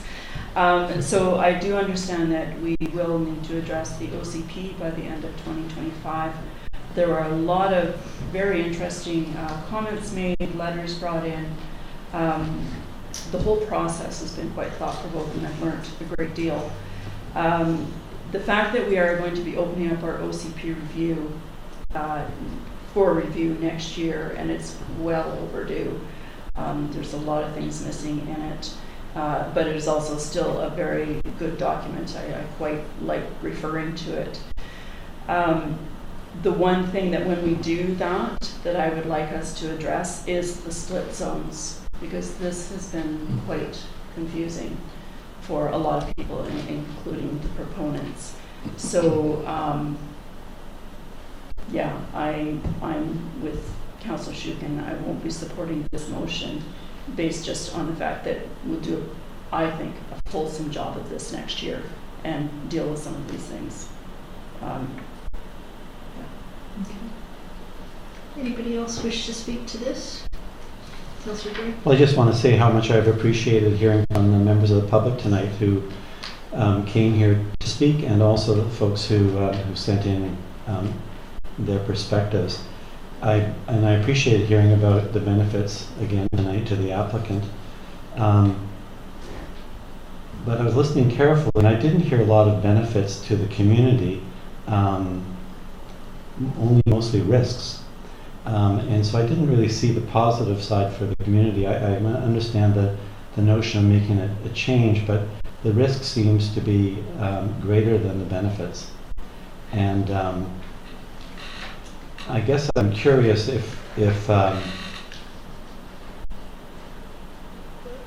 folks are thinking about a larger change, when we look at the OCP coming up, that would go beyond probably what the province is asking us to do. So we'll discuss the question, the scope of that review when it comes. But I'm not convinced tonight that we should approve these bylaws. So, Councillor Gray, in terms of the against the public interest and the risks, what risks are you noting to the community with this one application? Well, for me, there's a series of risks. I can turn to some notes here that different people sent. But we heard about the risk to the aquifer, to the particular neighbor. So you have the neighborhood question, and that was emphasized by a few people. I think the bigger thing that I'm struck by is the notion of encouraging more applications for rezoning of properties that might be different than the circumstances here. But I think that if we move in that direction, where the policy, how did the planner put it? The policy rationale is not strong. So then we'll get another application where the policy rationale is not strong, and then perhaps another one. And rather than do that to ourselves and to our staff and to the applicants, thinking there, some hope here, faint hope, or real hope that something might happen, I would prefer that we look at the OCP and decide whether we should change it. It was described as a living document. That didn't suggest to me that we should change it property by property, but rather it's a living document. It should be regularly reviewed and changed in accordance with the wishes of the community, and then higher government as well, I suppose. So I'm interested in that larger question. We talked about this before. Take a look at the OCP itself. I'm mystified, though, by the idea that we would be looking at zoning and rezoning properties, even with an OCP review under the government's direction, because they haven't asked us to do that. They've asked us to do something else, which is to do a housing study and then see whether or not we have enough housing to take care of the number of people that we expect to see in Metchosin. So it may have different outcomes, or at least we haven't done it yet, but we'll be in it soon. We'll be talking about it. I'm not sure if there's a great risk to the aquifer, because the applicants could drill another well right now without any comment from the community or from the district. So they have that ability now without our input. That's right. I think the plan is that, or what I read, and it could be different from what I read, but what I read said, if we get this approval, we will be putting a well in. So that seems a certainty.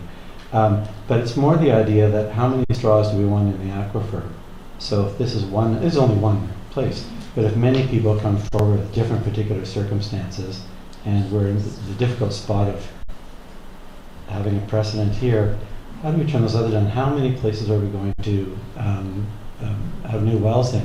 And it goes really to Councillor Shukin's point, which is we're meant to be doing a housing study, and then we'll find out what we've got. And in the housing study, we're going to have to probably balance that versus what the aquifer capacity would be. So I'm talking big numbers here, not the specific site itself. Although I recall hearing from the neighbor tonight about that issue and concern they have. Okay. Any other comments? So this is an important decision.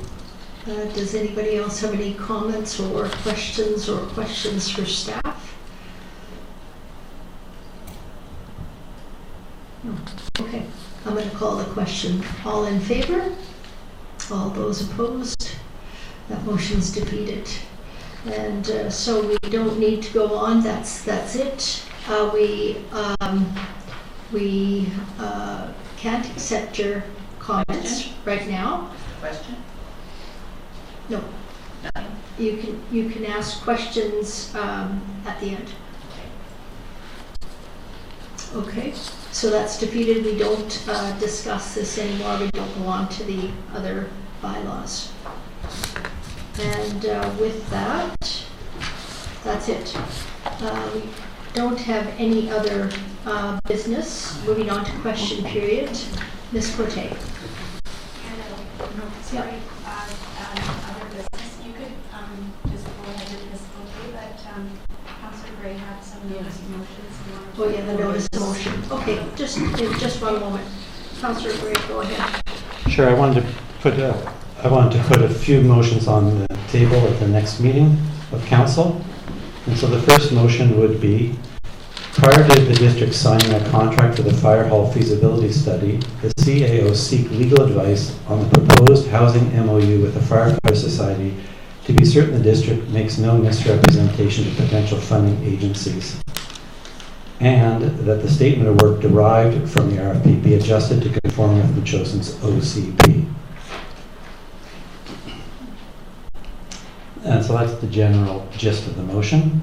The second one would be that the council direct the CEO to ensure that our next step regarding the fire hall be a detailed seismic upgrade plan of the apparatus bay building, prepared with sufficient detail that a qualified general contractor could provide order of magnitude costs to help better inform a decision on any upgrades.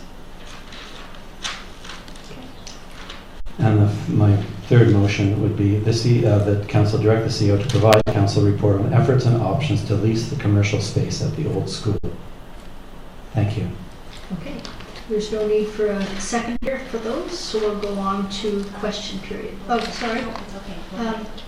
Have you got a comment, Ms. Hanson? No. Okay.